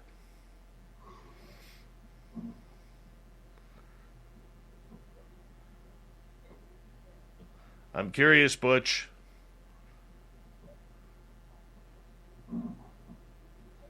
Did you lose us? No, I'm still here. I'm still trying to figure out how to respond to that. There is no response for that. That's just a fact. Oh, yes. Oh, yes. Now, but for you, how close do you think you've been to some of these monsters? I think I've been a lot closer than I thought. I mean, we were looking, I forget what we were looking for. We were looking for a site of something, and we got barraged with rocks off the top of a hill. And I don't mean little rocks, I mean big rocks. And if they would have had any more accuracy, if they would have looked over the hill, it probably would have killed the both of us. But, I mean, there was something up there. I mean, we tried to get up there as quick as we could. It was just a little hill. We got there and nothing. And there were no rocks laying around. There was none on the path we were on. But they were coming. So. When you say they, how many? 3. 3 rocks. One hit the ground, one hit a tree, and one went out of sight, pretty much into the woods. No other sounds, anything like that. Evan wants to know, why have you stopped talking about human mutilations? I really haven't stopped. I still have some connections over in England and in Brazil. I'm watching Brazil a lot because I think they had another one not long before or not long after the one that became world famous, where they had the pictures and everything. And I got to speak to the guy's lawyer. I mean, that was more open than I think people wanted it to be. But England has had their share. Any more in the United States? No, but we have so many missing people. We don't know. I mean, you're talking about a couple 100,000 people missing every year. you can't even keep up with that. I mean, the information's available on the FBI site. I mean, you go on there and under missing persons, and they're all listed. And but that's pretty much it. They give you a list, when they went missing and what they looked like, or what the situation was, or if they were just a runaway, or if it was an abduction, or that. No, just no rhyme or reason to that stuff. I mean, there's just so many people missing, and that's actually how I found the human mutilations. Well, I was going through missing persons and stumbled across that, and then found another one, and found another one, and then found another one, and it was like a steady progression there for a while, and then a lot of that stuff just vanished off the internet. It's just gone. I mean, I printed it all. I have it all. But the stuff even the stuff I have isn't there anymore. Is this one of those cases that is being covered up, so to speak? Yeah. Oh, yeah. Absolutely. I mean, when you tell somebody about, cattle being mutilated, they go, oh, well, it's a space creature, whatever. You tell somebody that a human has been butchered up like that, exactly the same as a cattle, they get a little nervous. They get a little upset. And the guy in Brazil, I mean, I could take pictures of Tell that story. The guy in Brazil. Okay. The body was found in Brazil. There's a huge lake there that supplies the water for a number of towns. It's called the Guataparanga Dam, and some guys were out there fishing, and they looked on the shore, and they looked like there was somebody sunning themselves. That's what they thought. And they rode over, and they saw it was a body, and instead of just going and saying nothing, they actually went to the police, and the police, which is really out of the norm, sent a forensic team out, and they did the photographing and this, that, and the other thing, and everything that was done to a cow, like eyes removed, ears, inner ear, tongue, muscle, tissue, lymph nodes, anal area was cored out. It's exactly like a cattle mutilation.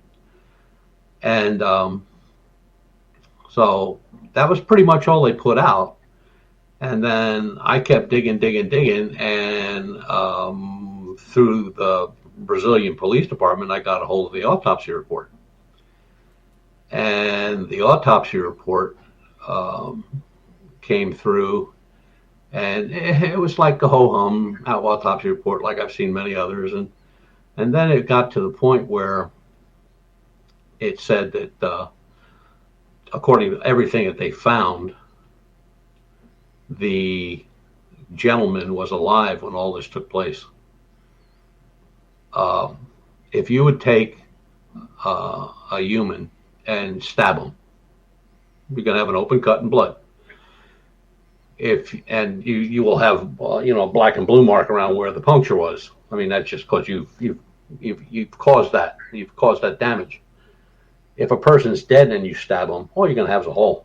No blood, there's no marks or anything. It's just going to have the hole. And every mark in his body showed that he was alive when that took place.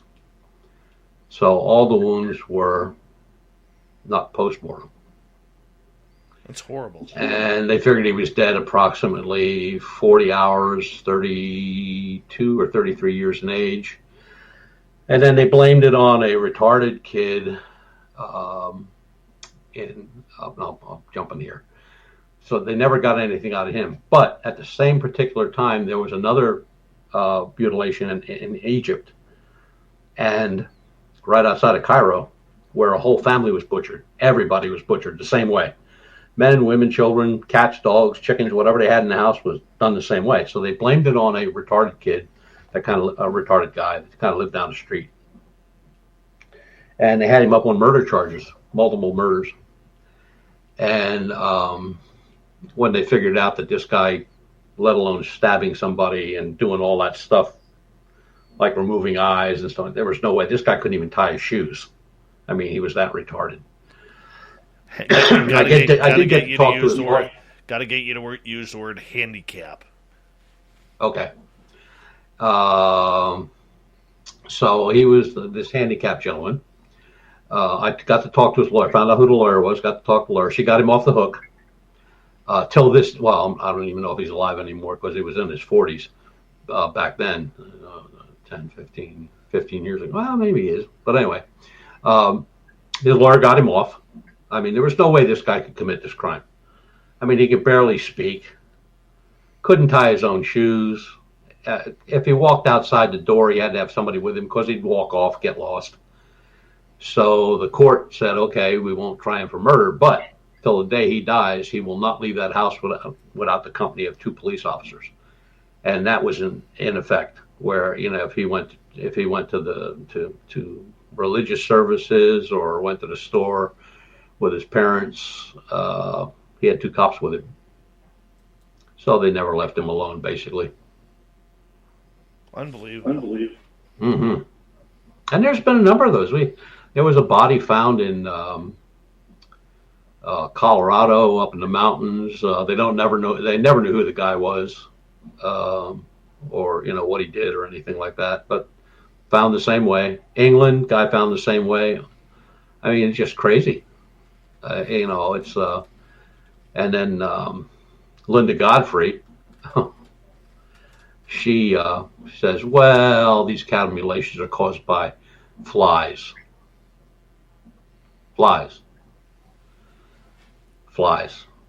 When the guys in England, the 2 researchers in England, have been studying human mutilations over there, man, did they rip her big time. I never bothered because I figured she's just looking for some fame and fortune there, but there was no way flies did this. I mean, cows have multiple stomachs. So every doctor that we've ever talked to or ever was interviewed, to remove the udders from a cow and not hit a stomach with a scalpel is impossible. This can't be done. And these were laser precision cuts that took that right out, and no damage to the stomachs at all. Same thing with the eyes, precision cuts, the tongue, precision cuts, everything precision cuts. Now, when you say precision cuts, are you leaning more towards laser or very, very sharp knife? Nope, laser. No, you couldn't do it. I don't know how many pathologists they had questioned over time that if they could do that with a knife, and the guy goes, no way. I said, no, you can't do it. I mean, they would cut through the hide and the skin to the bone, but they never touched the bone. Now, if you're cutting meat off a bone, you know you're going to hit the bone. But this is a perfectly round circle, no blood, and the eye is removed. There's no viscous fluid or anything like that, and it's just perfect. And then when they came up with laser, everybody got crazy because they said, do you realize how big a laser you would need to do that? I mean, we're not talking about something you're going to carry in a lunch bucket. You're talking about something that has to come in on a tractor trailer. And at the scene of these things, even in the snow, there's no footprints, there's no blood, there's no this, no that. I mean, it's just like they were here, they got done in, and that's where they laid. End of story. And they weren't wild animal attacks, because wild animals go for the soft spot. They go right for the stomach, in entrails and stuff like that. And I had pictures of wolf attacks, bear attacks on cattle. Don't look, no. I mean, these mutilations are sterile. They're perfect. And now, just in the last 4 years. Hold that thought. We're going to go to break here. At the top of the hour, we have Butch Witkowski and Strange Days here for another 30 minutes. Next half hour at the bottom, John Hudson returns for the UFO report. We'll be back with hour 3 of Spaced Out Radio next.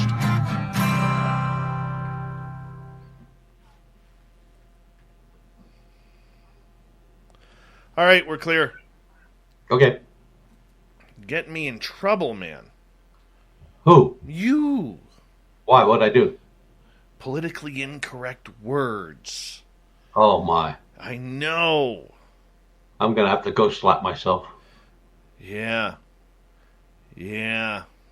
I hear you. I'm going to go fill up my water because Okay. I'm done. I'll be right back, brother. Okay. You want to chat with the people here, or do you want me to mute you? No, you can mute it. All right. Be right back.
All right, I'm back. Long trip, I know. There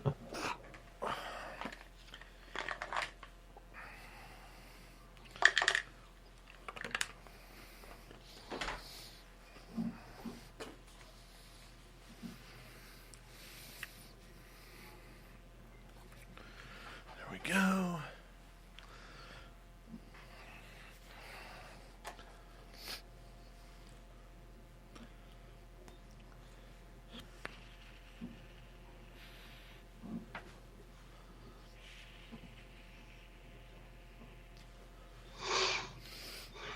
Maybe now I can breathe. Oh.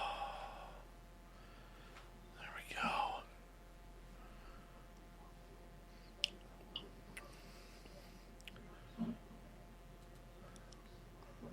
There's a nice question for you.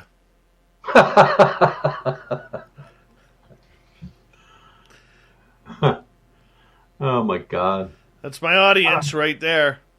Never counted. Couldn't tell you. Uh-huh.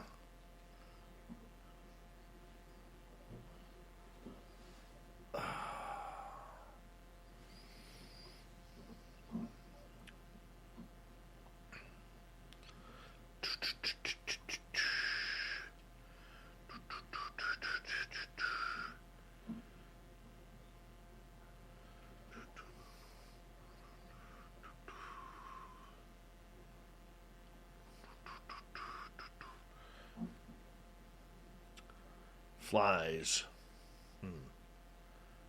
Flies. Terrible times, how are you?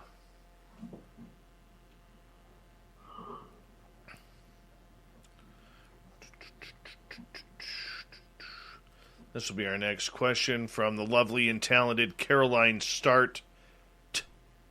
She always likes that extra T pronounced too, so she's Start.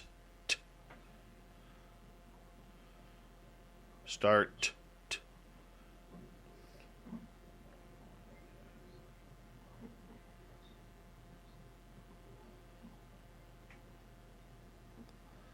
Mm-hmm.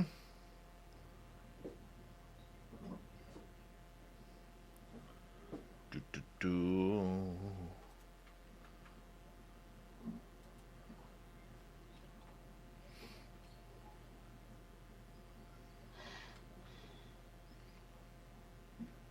You having fun yet, Butchie Pie? Oh, yeah. Always. He's my Butchie Pie. Sweet Butchie we ought to cut an Pie. album. We totally do. We totally do.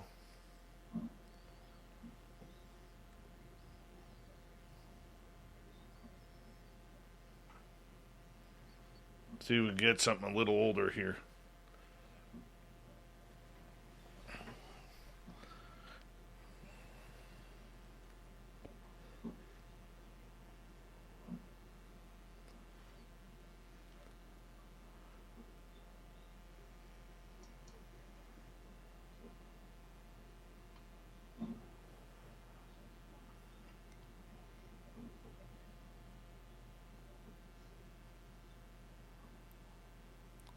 Shoshan, how are you? Welcome to our chat room.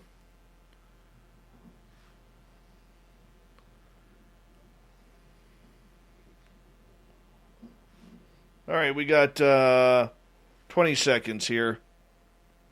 Big thank you to Brutus, Alicia, Jason, Fabster, Blue Book, Dirt Road ×2, Mennonite Abe, Tim, Smithy, and Black Dragon for the amazing super chat. Thank you so much for everybody helping us out. It's a great way to support this show. Thank you to all the veterans tuning us in. And, of course, to all our regulars in the chat room. Get your horns up. Here we go at the third hour. Let's do this. Would you like to connect with us? Head to spacedoutradio.com for all your latest show info. Now, back to Dave Scott and SOR. Third and final hour of Spaced Out Radio is underway tonight. My name is Dave Scott. Thank you so much for taking the time to join us. We really do appreciate earning your listening ears. Want to say hello to everyone listening in on our terrestrial affiliates around North America, digitally on TalkStream Live, Revolution Radio, and KPNL. All of our archives are free. What you got to do is go to youtube.com/Spaced Out Radio. Just do old Davey the favor, hit that subscribe button. The Desert Clam is set the password for tonight in the SOR Space Travelers Club. Defervescence. Defervescence is your password.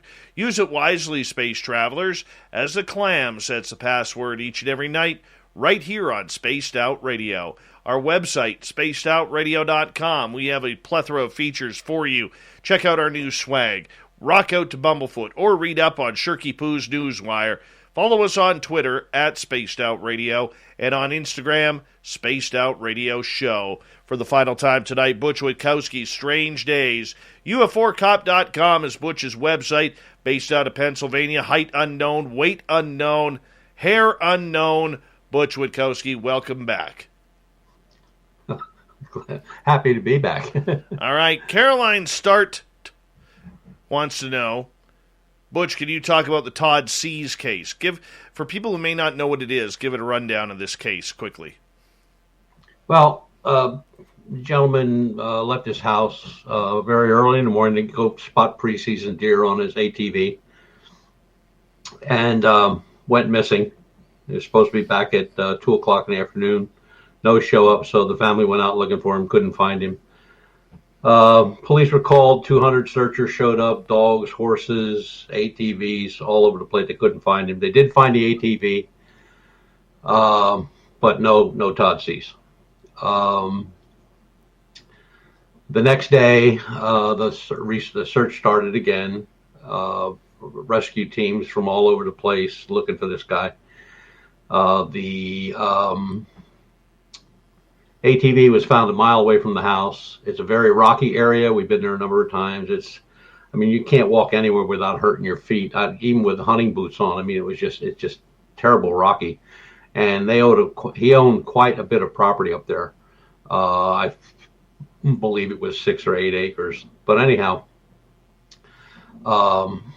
there's a road that took you up into the wooded area, which is right inside of his house on his property, where all the searchers and horses and everything, dogs and all, were going up through there. Cadaver dogs a little bit. That evening, the body was found on the property next to a downed tree, 25 yards from the house. Now, how everybody walked past that body in the condition it was in, which I'll get to here in a second, was unbelievable. If you've ever passed roadkill on a hot day, you know what you're smelling. But this guy did not. There was nobody. He was actually found by his son on the property. Autopsy showed that he had advanced stages of deterioration. The body, skin hanging, green, the whole 9 yards. He had no accident or drug arrests or anything like that. State police didn't even know him. He was a real fan of the Little League baseball team. He had nothing out of the ordinary, just Joe Blow, drove a bread truck. But when we started to look into information on him, I mean, we couldn't find social security number, driver's license, anything, military record, marriage record, kids' births, nothing. And here in Pennsylvania, you can go on the Social Security Death Index. And when that started happening, I thought, well, is that everybody like that? So I pulled up my father. And his name was there, date of birth, phone number, address, the kids, my mother's name, when they were married, what school he went to. I mean, everything. His whole life was there. This guy, zero, nothing. Like he didn't even exist. And the body was in bad shape, really bad. For being out only the number of hours, and I think it was like 20 hours outside, and it was hot, but not to put a body in that condition. I mean, that body looked like, from the description of the autopsy report, like it'd been out there for a month in the heat. And then they wrote it up as a cocaine overdose. They couldn't get any blood out of any place in his body where you normally would during an autopsy, which would be the chest area. They had to get out of the lower leg vein. And the amount of degraded cocaine that was in his system would have killed a horse. When I talked to pathologists and showed them the autopsy report, they said, look, with that amount of degraded cocaine in his system, he wouldn't have been able to walk 5 feet without falling over dead. So they found no needle marks. He had no background in the use of drugs, selling drugs, using drugs, or anything like that. And it was just nothing in the case struck home. I mean, it was just, I talked to family members. Lon Strickler got involved with me, and I was in it about 3 years when Lon got involved, and it was just, it happened and it went away. That was it.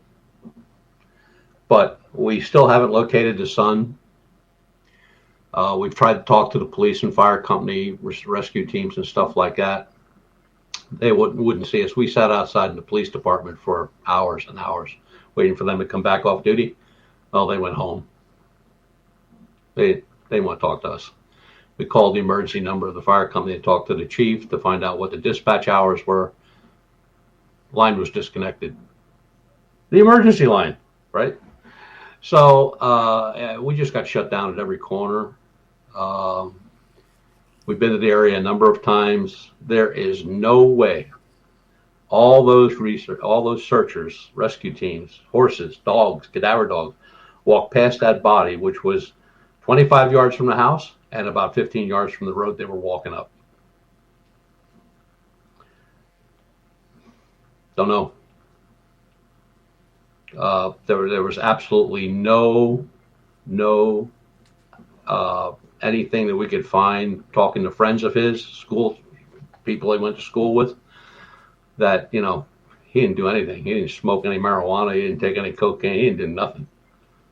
And we talked to the one trooper who was in charge of all the drug things going on in 3 counties, and that was one county, and Northumberland County. And he said, I never heard of the guy, and I can't find anything on the guy, so he wasn't doing any dealing or buying or anything around here. Everything was just went nowhere. I mean, it's just dumb. I mean, He's a truck driver, but he has no Pennsylvania driver's license.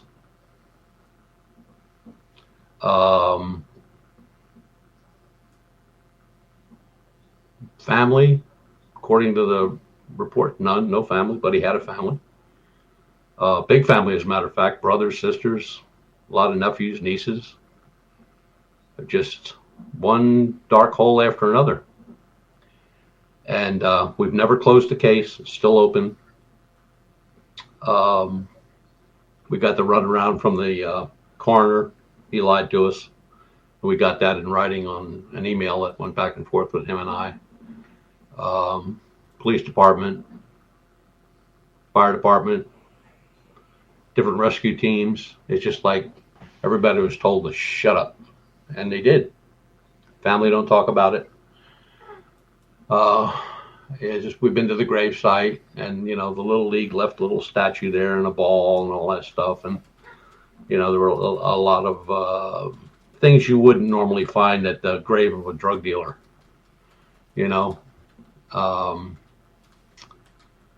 It's just a strange case.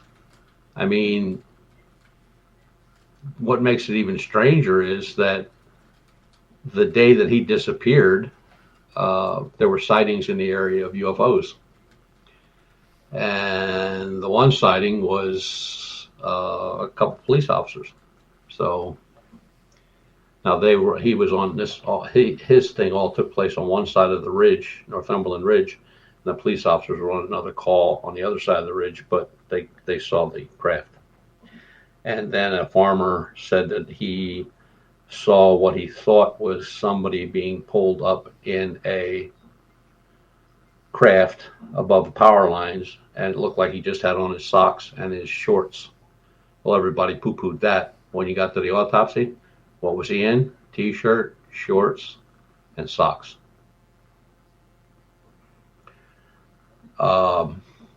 His feet were unremarkable, which is crazy because I was wearing heavy boots and it hurt my feet just walking across that crap. And he was allegedly to walk 1 mile.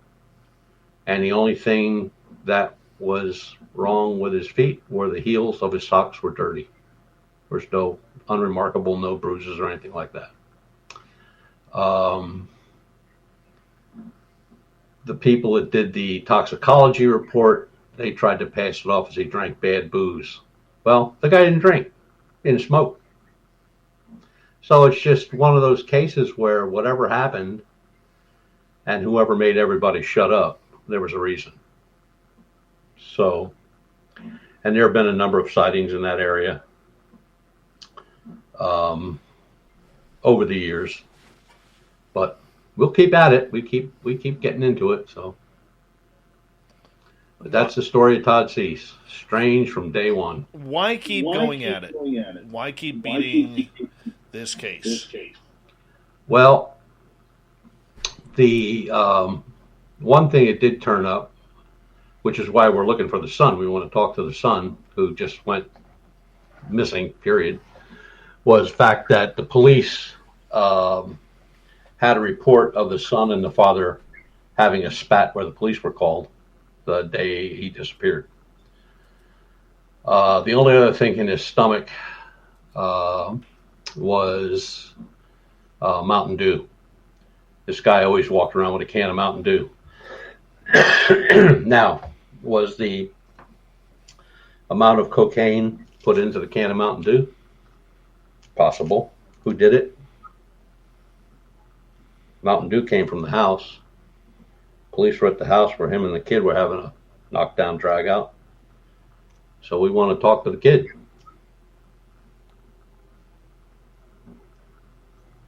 And that's the proper way to do it. Very true. Very true. Has any family member reached out to you? In the very beginning, yeah. A niece. She sent me an email, a very nasty email, saying that, I was professing that this guy was kidnapped by aliens and all this stuff. And I'm going like, I don't know who you're talking to, lady, but I didn't say that. And she said, well, that's what people are saying. I said, well, they didn't get it from me. I said, I haven't talked to anybody about this case at all. And then, I said, I just want the truth. What happened to him? Did somebody kill him? And where he was found, and this is no joke, I was there. At any time during the day or night, because this mountain, this ridge is noted for Snake City. I mean, that's where they go have these rodeos, snake rodeos. Firing a shot from any type of gun on that ridge would not even get anybody to blink an eye. You could walk up there and shoot 10 people and walk back to your car and nobody pay any attention. I mean, it's very remote. I mean, it is remote. So, I kind of ruled out, that type of murder where it would have been bludgeoned or shot or stabbed or something like that. But when the toxicology came back as this massive amount of cocaine, and every pathologist I talked to said the same thing. This guy wouldn't have walked 10 feet and fell over dead. One guy said 5 foot, maybe. But how did he get from there, if that was the case, that he would have dropped right on the spot? How did he get from there to his property, which is a mile away from where the ATV was and he was? Over that rocky terrain, not have any damage to his feet, soles of his feet, nothing. In his socks, underwear, his camouflage coveralls that he went out on, they found those. And the family went out because they were looking for the keys for the ATV to bring that back to the house. And I guess that's why the police don't talk to us. The family said they went through every pocket. They couldn't find the keys. But they turned in the coveralls to the police, said, oh, we found these. We were looking for the keys. We didn't find the keys. So here, you want these? And they said, yeah. Well, the next day during the autopsy, the police called and said they found cocaine in the pocket of the coveralls. And the family said, no, there was no. And as a matter of fact, that was the girl called me. She said there was no cocaine in those coveralls. She said, we all went through those pockets. There's only 4 pockets. She had 2 breast pockets and 2 side pockets. And she said they were empty. There was nothing in there.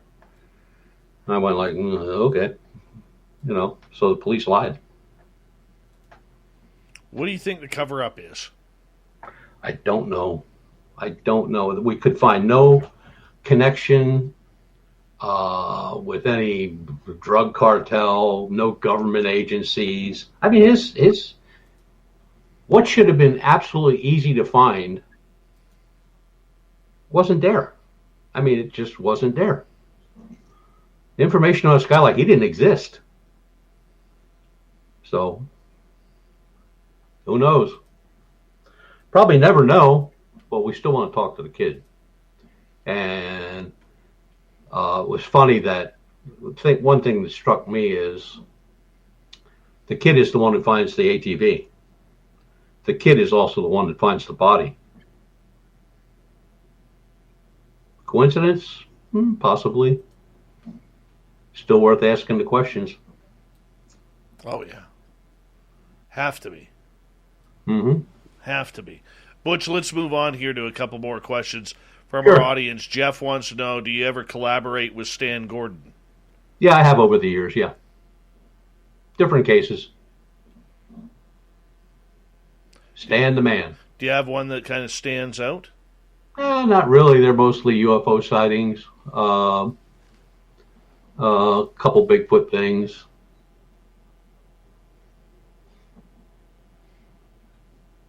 Mostly just swapping information, is, I guess, the best way to put it. I guess that's a good part of having friends and working together, is you can do that. Yeah. All right, let's move on here. Tony is asking, Butch, what's the weirdest dogman story that comes to mind? Probably the very first one we had, which was a guy walking his dogs, and the same place he's walked all his dogs since he retired. He was a retired combat Air Force pilot and a commercial pilot, retired, and he and the dogs were walking up the same path they walk up every day on a state game land. And the dogs started going nuts, looking to the right, and they started pulling. They were pulling so hard they were digging holes in the dirt. And this bipedal walked out, paid no attention to them, walked across the trail, walked into the other side. The dogs were going bananas, and it's just like whatever it was, it paid no attention to him or the dogs. Now, I don't know about you guys, but I get 2 dogs that size. Weimaraners, big dogs. Big. They'd be barking and carrying on, wanting to get to my fat butt. I'd be up a tree quick. Yeah, absolutely. Nikki is asking, how many of these human cases are there with humans being cut up while alive? 2 dozen that I know of. And about 6 of those are in England. And one of those is a family of 4. Sovereign wants to know, how do the sheriff's department list these UFO laser mutilation cases on their reports? Killed by mountain lion? Most times, police don't really have an answer. It's usually the owner of the cattle that'll, call a vet to come down and look. And a lot of the information we get is from vets. We don't get it from police departments.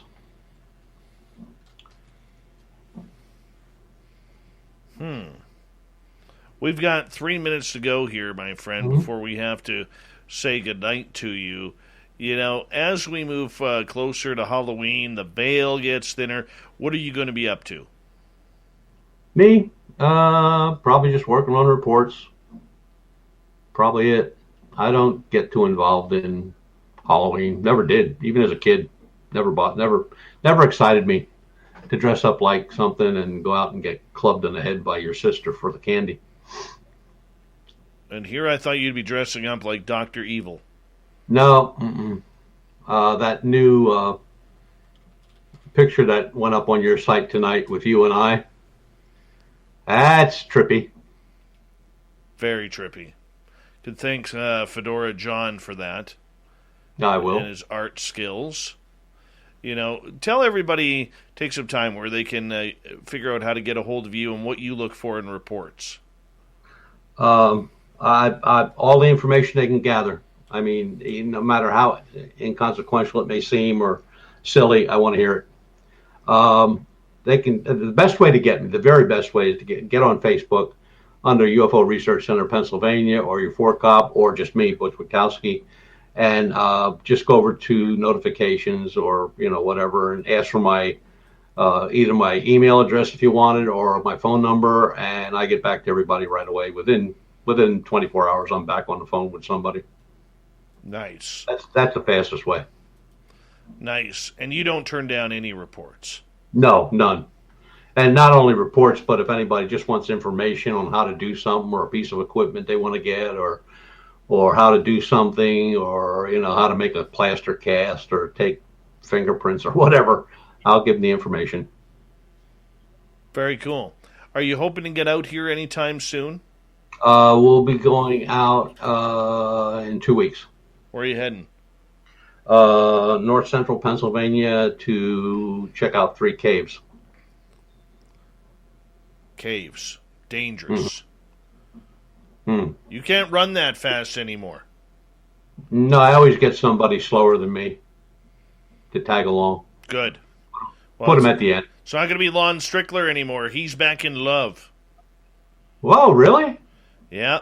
What do you mean? On his Facebook page, he's got a new girlfriend. Oh, yeah? Apparently so. Cool. Mm-hmm. Anybody I know? I have no idea. But apparently romance is in the air. Cool. That's Chateau Strickler. Couldn't happen to a nicer guy. Very true. After he tragically lost his wife a few years ago to cancer, I believe. Yes. Yeah, that was sad. It's good for him. Good for him. And Butch, big thank you to you coming back on Spaced Out Radio again. We will talk to you next month, my friend. Absolutely.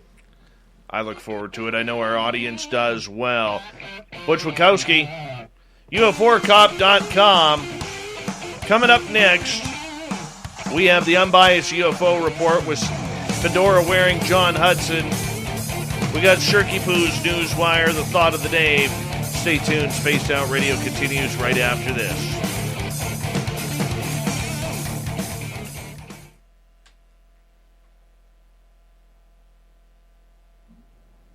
Great show again, buddy. Okie dokie. Well, we'll talk to you later. Yeah, you go get some sleep. You need bail money, give me a call. Always, Dad. Take care. See ya. Love me some Butch Witkowski. Love me some Butch Witkowski. Brian, what's happening?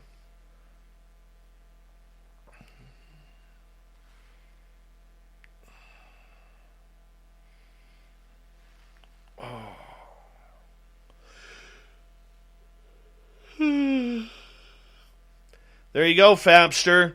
Alicia's saying, I'm glad somebody is finding love in the air. Fap, you know what you got to do? You got to go to Texas.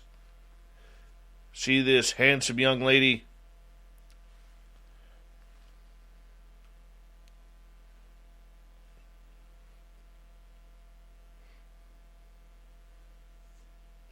Careful, Alicia. Fap's got moves.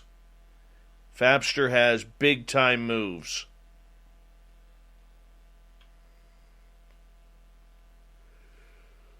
I apologize for the yawning, everyone. Hey, there he is, Fedora John. Flick that hair for us, if you don't mind. Give it a little shake for us. Oh, that's beautiful.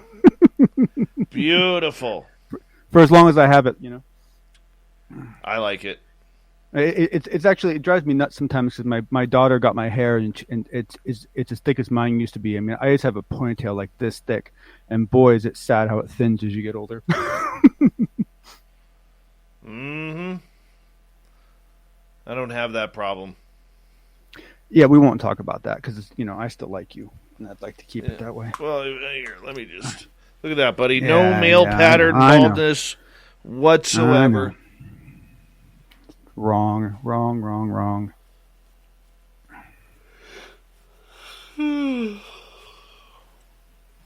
I am so tired. I'm taking a vacation week after next week. Not on the show. I'll still do the show, but during the week, I'm going to take a vacation week, and I'm going to sleep. Yep. My recommendation, honestly, with everything going on, is you spend most of the week sleeping, meditating, and hanging out with your kid. Yeah, well, he'll be at school. Yeah, so you meditate while he's in school, sleep in, meditate while he's in school, and then when he gets out, you got lots of energy to play with him, and just, you know, just follow your fancy for a week, you know? Yeah. We'll figure something out. Oh, man. Guillermo, what's going on, buddy? Gorgeous Jennifer P., what's happening?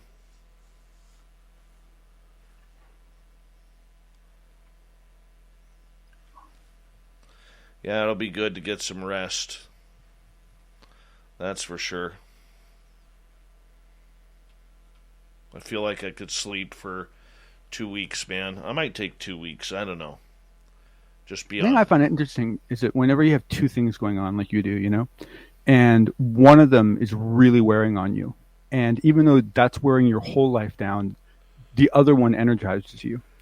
And it really shows you that, like, it's really about how much you love something that really impacts how much weight it brings on you. Oh, for sure, dude. For sure. That's exactly it. But every now and again, like, I can honestly feel my body telling me to take some time off. And it's rare that I've had that.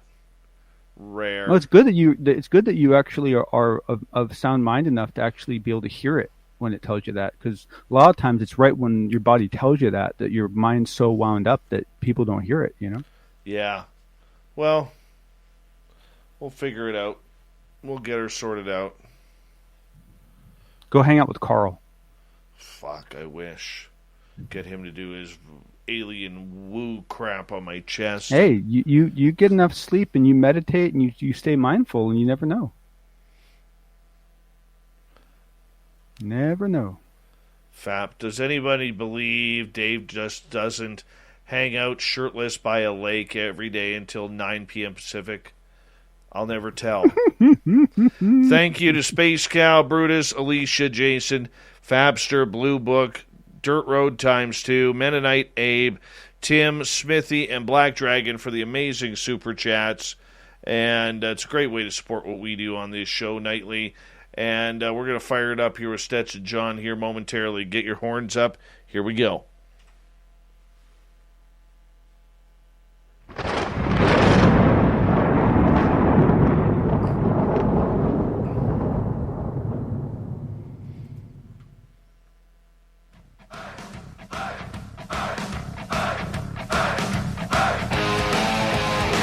We've rounded third. We're heading for home tonight on Spaced Out Radio.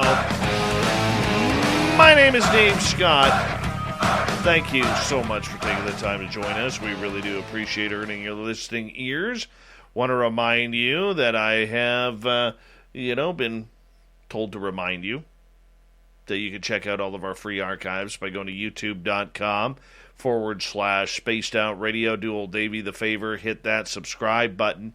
Our website is spacedoutradio.com, where we have a plethora of features for you, including rocking out to Bumblefoot and reading up on Captain Shirk's SOR Newswire. Follow us on Twitter at Spaced Out Radio and on Instagram, Spaced Out Radio Show. It's time once again for fedora-wearing John Hudson and the UFO Report.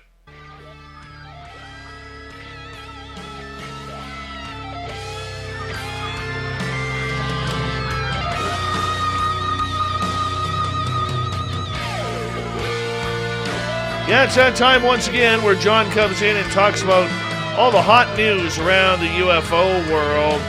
And we are going to kick things off with a little bit of news from France and the French intelligence agency looking into some UFOs. John, take it away. Good evening, everyone, and thank you for hanging out to listen. It's nice to be here. And this is a pretty cool one. Now, this is a little hard to get into. Because it is all in French if you go to the actual interview, but there've been a couple people who've been kind enough to translate some of it, and essentially it's this gentleman named and I'm going to badly pronunciate the poor gentleman's name, but Alain Juliet, I believe. Essentially, Juliet. He was say again? Alain Juliet. Oh, Alain Juliet, really? Well, see, that's what happens when you have, a Quebec in your country, right? You get to actually learn French pronunciations. But basically, this guy was actually the head of the DGSE, which is the French intelligence service. I assume that's equivalent to a CIA or an MI6 as a being an exterior facing, but it's hard to tell because I remember you telling me that Canada has one unit that does both. Essentially, what was cool about it is that he said a lot of the same things that we've all been saying. He talked about the possibilities of two parallel worlds, that might explain some of the phenomenon. He talks about the fact that, in some places, the phenomenon goes quite unnoticed. He talks about the fact that it is more or less classified. I mean, he says a lot of the same things that we've all been hearing, but to hear it coming out of someone from his position, in his native tongue, speaking to his own people, shows to me that there is a common thread that's happening in all of our countries. And I think that's a good thing. I think that shows that we're making progress. So is this guy pretty much the equivalent of Lou Elizondo over there? No, actually, I would say he's more equivalent of like a Brennan. We're talking about the head of that organization. So this is a very senior level position. I would argue from what I now know about Lou that Lou was probably about as senior as you can get without having a public face. And I think this guy was in a position where he was, he was basically heading the whole organization. So this is more like a Brennan or a DNI sort of role. So this is a big deal. This is a really big deal. But it's like I said, it wasn't that he said anything particularly shocking. It was that he said a lot of the same things. And, for him to be talking about, parallel dimensions and so forth, that's not normal terminology to be using. And so for him to be saying things like that really shows that there really is a common theme that's happening. No, that is really cool. And it just corresponds what we're hearing from not only the United States, Canada, and other countries as well. So the more countries we get on with government officials now not being afraid to talk about this subject so much, I think this is, that's just another little centimeter or in the door that opens up a little bit more. And I think that's absolutely great. All right, let's move on to topic number 2, which was Kevin Day was on a podcast recently, kind of going over what's happening with UAP Expedition X. No, actually, that's not what I have, sir. Or Andrew Knock, pardon me. Yes, I apologize. No worries. You're sleepy. I'm with you. Yeah. So basically, Andrew Knock, he is the producer of Demi Lovato's program, and so he's been the one that had actually been kind of running the show for her TV show, and so he was interviewed and basically by Christina Gomez. And essentially, it was he actually gave away some interesting details that, I can't speak for all of you listening, but for me, it actually, it personally made me a little more interested in checking out her show.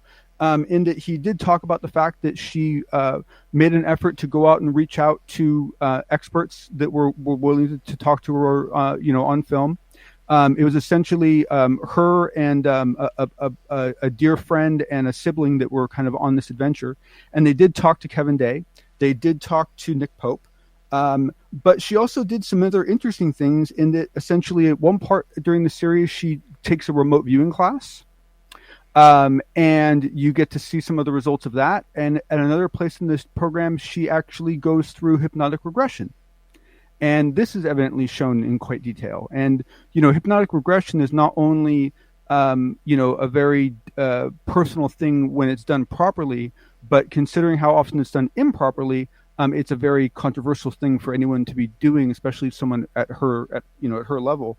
And she also evidently made a trip to Catalina Island, which no doubt was at the advice of Kevin Day and some others. But so she did actually try to hit some interesting points in this whole phenomenon world.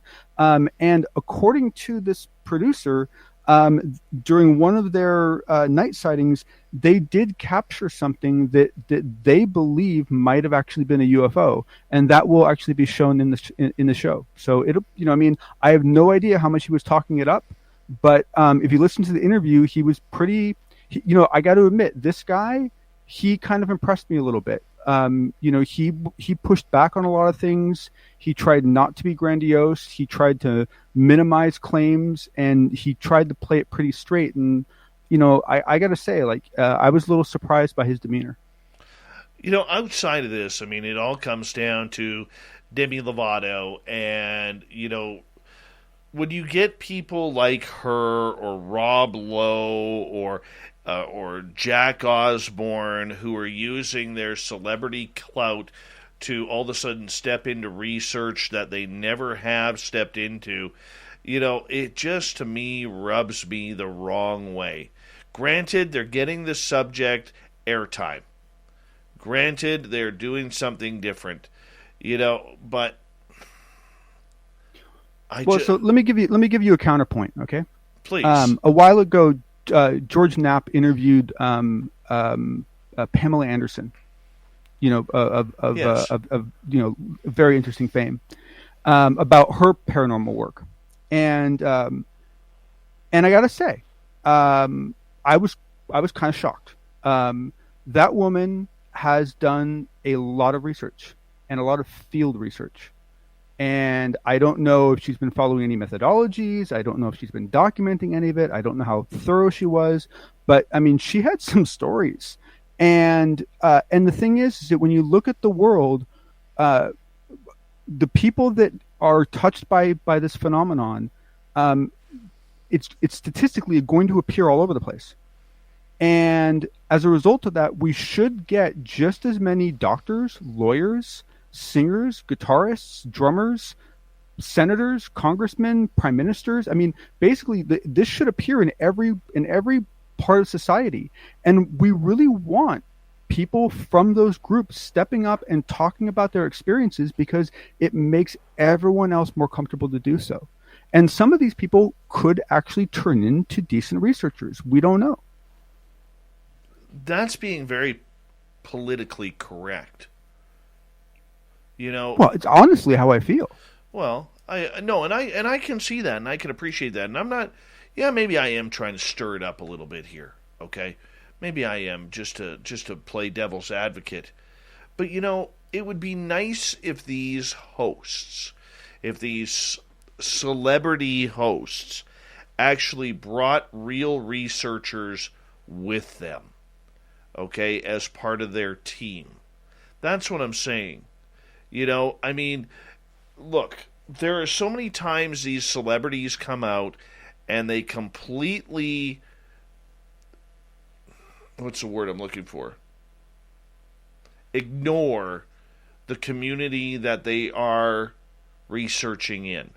They come in, they use their influence and their power to come in and say, well, I'm a UFO researcher now, or I'm a Bigfoot researcher, or I'm a ghost hunter. And they completely ignore the community. We've seen it numerous times over the decades since this type of television has become very popular and ratings worthy.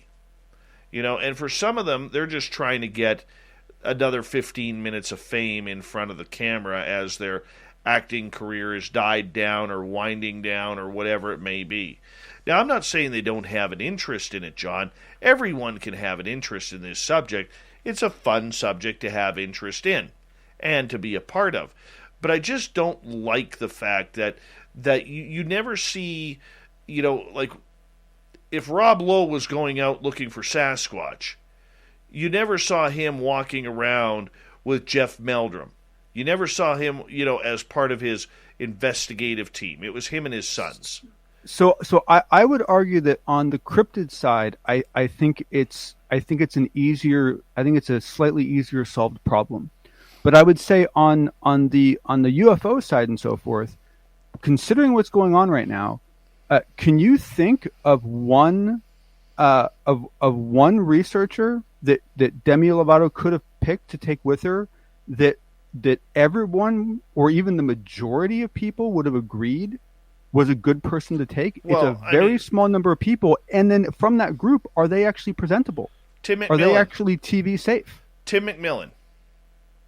There's one. Granted, he's in Germany. Probably wouldn't want to come. Ross Coulthart. 2. So I agree with both of those, but those are both very new folks. Richard Dolan. I don't know. Personally, I tend to like Richard's work, but I have to admit, there is a growing contingency of people that have doubts in Richard and would not appreciate him being involved. Well, that's fine and dandy, but he's also still one of the faces of the franchise. Agreed. But my point is that it might be very hard for them to pick someone that isn't going to ruffle feathers. True. Well, everyone is going to. That's the funny part about it. All right, let's move on here to the next one. Sammy Hagar, we touched on this on the roundtable. Sammy Hagar finally admits again that he has aliens. More of a lifetime of strange encounters. What do you got for us? So this was, first off, I really encourage everyone to go listen to the interview. It's on Mystery Wire. It's an interesting interview. It's not very long. And in the past, Sammy Hagar has not been tremendously secretive about the fact that he's had encounters. But in this interview, he really kind of laid it out, and he basically kind of explained that this was something that's been happening to him since he was very young, that he's had many different experiences, that it influenced his music, and that he basically, didn't like to talk about it because he didn't want people to think he was crazy, which you know, I had to admit I found a little bit entertaining for someone, you know, it's had his role to be worried about people thinking he's crazy, but it just shows that stigma does affect everyone, and it shows that because of what's happening now in the world, he's feeling safer to come out and talk about it. And you never know, there might be 2 or 3 other people that, you know, are in a similar sort of role that look at him and go, well, God, man, if Sammy Hagar can get away with it, so can I. And you never know. And so, but it's a good interview and it's worth listening to. It was actually really interesting. And I applaud George Knapp and his team for actually getting this interview, because it was definitely a UFO focused conversation. Yeah, I think it's great. I wish more stars. I mean, here I am totally contradicting myself. No Demi Lovato or Rob Lowe, but Sammy Hagar, rock and roll, let's get some more names out. You know, I don't mind if the stars come out and say they're experiencers. I think that's positive. Okay? The difference is, because people always need clarifying these days. The difference is when you are using this newfound topic of yours as a scapegoat to make money at a television series to get your name in the forefront, that's where I have an issue. But I could definitely see someone who is in a talent role managing one of these folks, for them to come and say, hey, I want to go share my experience, and they go, you're not going to take risk unless there's some reward. And if you want to go out and talk about this, we have to build something around it. And I could see that happening. Me too. Finally tonight, and we only got about, you know what, let's save this one, the Anti-Gravity Club. Yep. All right, let's save that one for when you're on in a couple nights' time, because we are running out of time here. But, John, incredible UFO report as per usual. And where can people find you, John? Primarily right now on Twitter. You can actually search for my name, or you can search for _Desmodin, and I post notes to the show as well as some of the other research I do on my own. All right, buddy. Appreciate you. And we're going to get to Shirky Poo's news. Have a good evening.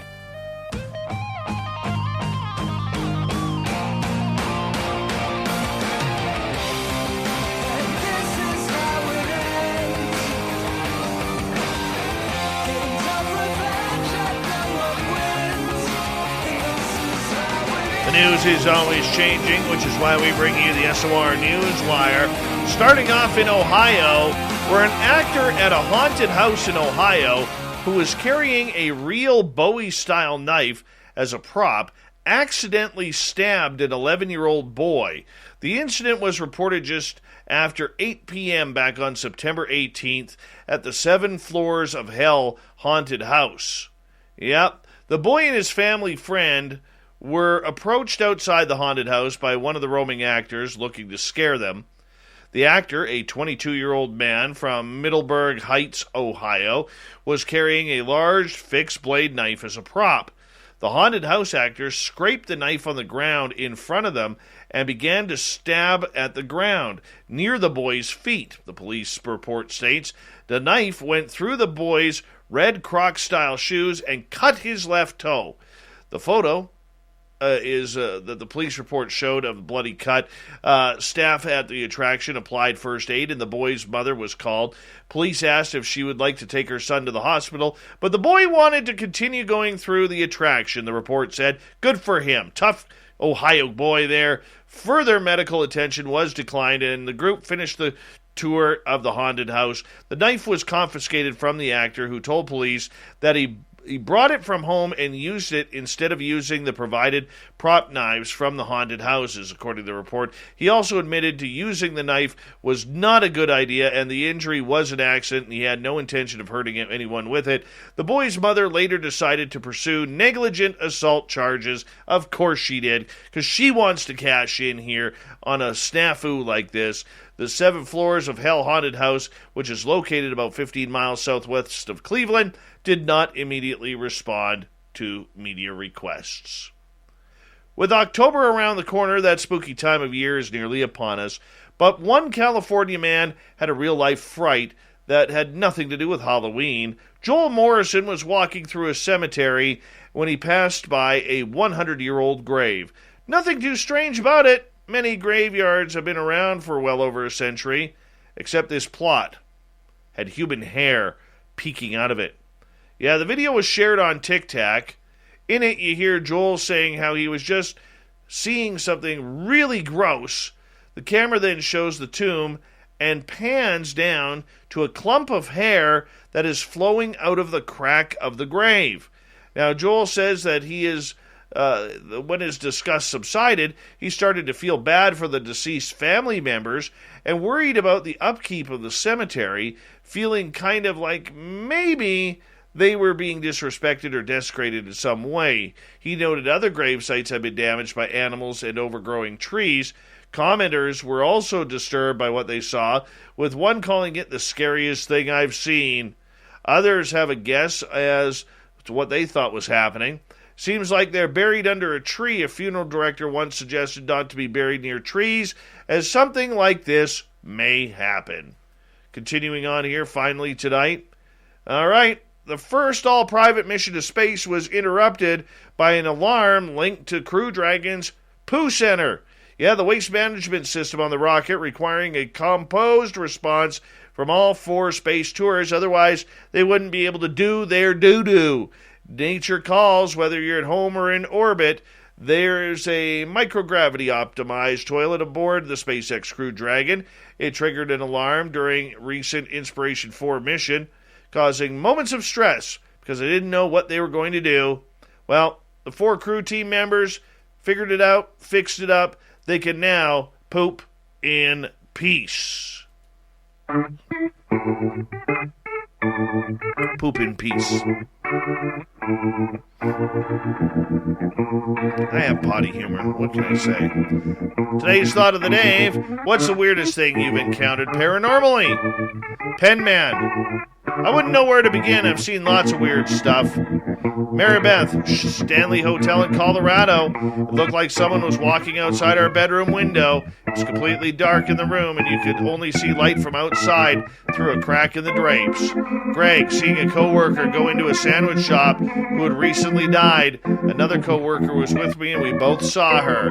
Chad, being scratched at Brushy Mountain Prison while filming an upcoming documentary. Jeannie, I saw what looks like a transparent amoeba floating across the hall during the day. Thank you to everybody in the thought of the day. Thank you to Shirky Poo for the news, John for the UFO report, and Butch Witkowski for Strange Days. We got Mr. Ron Bumblefoot Thaw rocking in the background with Little Brother is Watching. Bumblefoot is the official music of Spaced Out Radio, rocking us in and out of every single show. Get your horns up for the guitar god himself. Special thanks to everybody listening in at home, at work, in your cars, wherever you may be. Thank you to everyone in our chat rooms tonight: YouTube, Twitch, LGAB, Spreaker, Revolution Radio, Facebook, the Space Travelers Club, and on Twitter at hashtag Spaced Out Radio. I know you're out there somewhere. Remember, this show is copyright by Spaced Out Radio and SOR Media Ventures Limited. Thank you so much for choosing to share your evening with us, because together, my friends, say it with me, we own the night. Mr. Bumblefoot, we need a favor. We need you to take us home.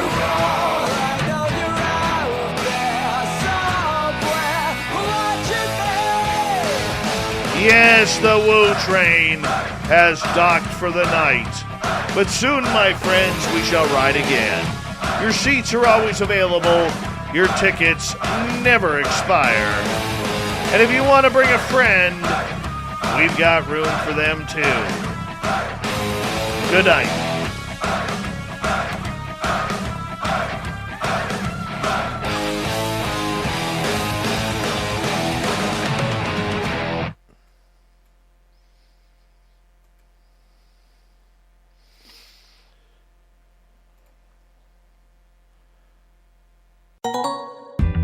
Whether it's absolute silence or lo-fi beats, you have a work style all your own. And Best Buy tech experts can help you get the right tech for you. Available online, in-store, or in your home. Work for you space achieved. Details at bestbuy.com. Raising Cane's presents The Other Rules of Football. Rule number 1. Any broadcast without the express addition of hand-battered cooked-to-order Cane's chicken fingers is prohibited. On game day and every day, Cane's rules. Raising Cane's, official chicken of the New Orleans Saints. One love.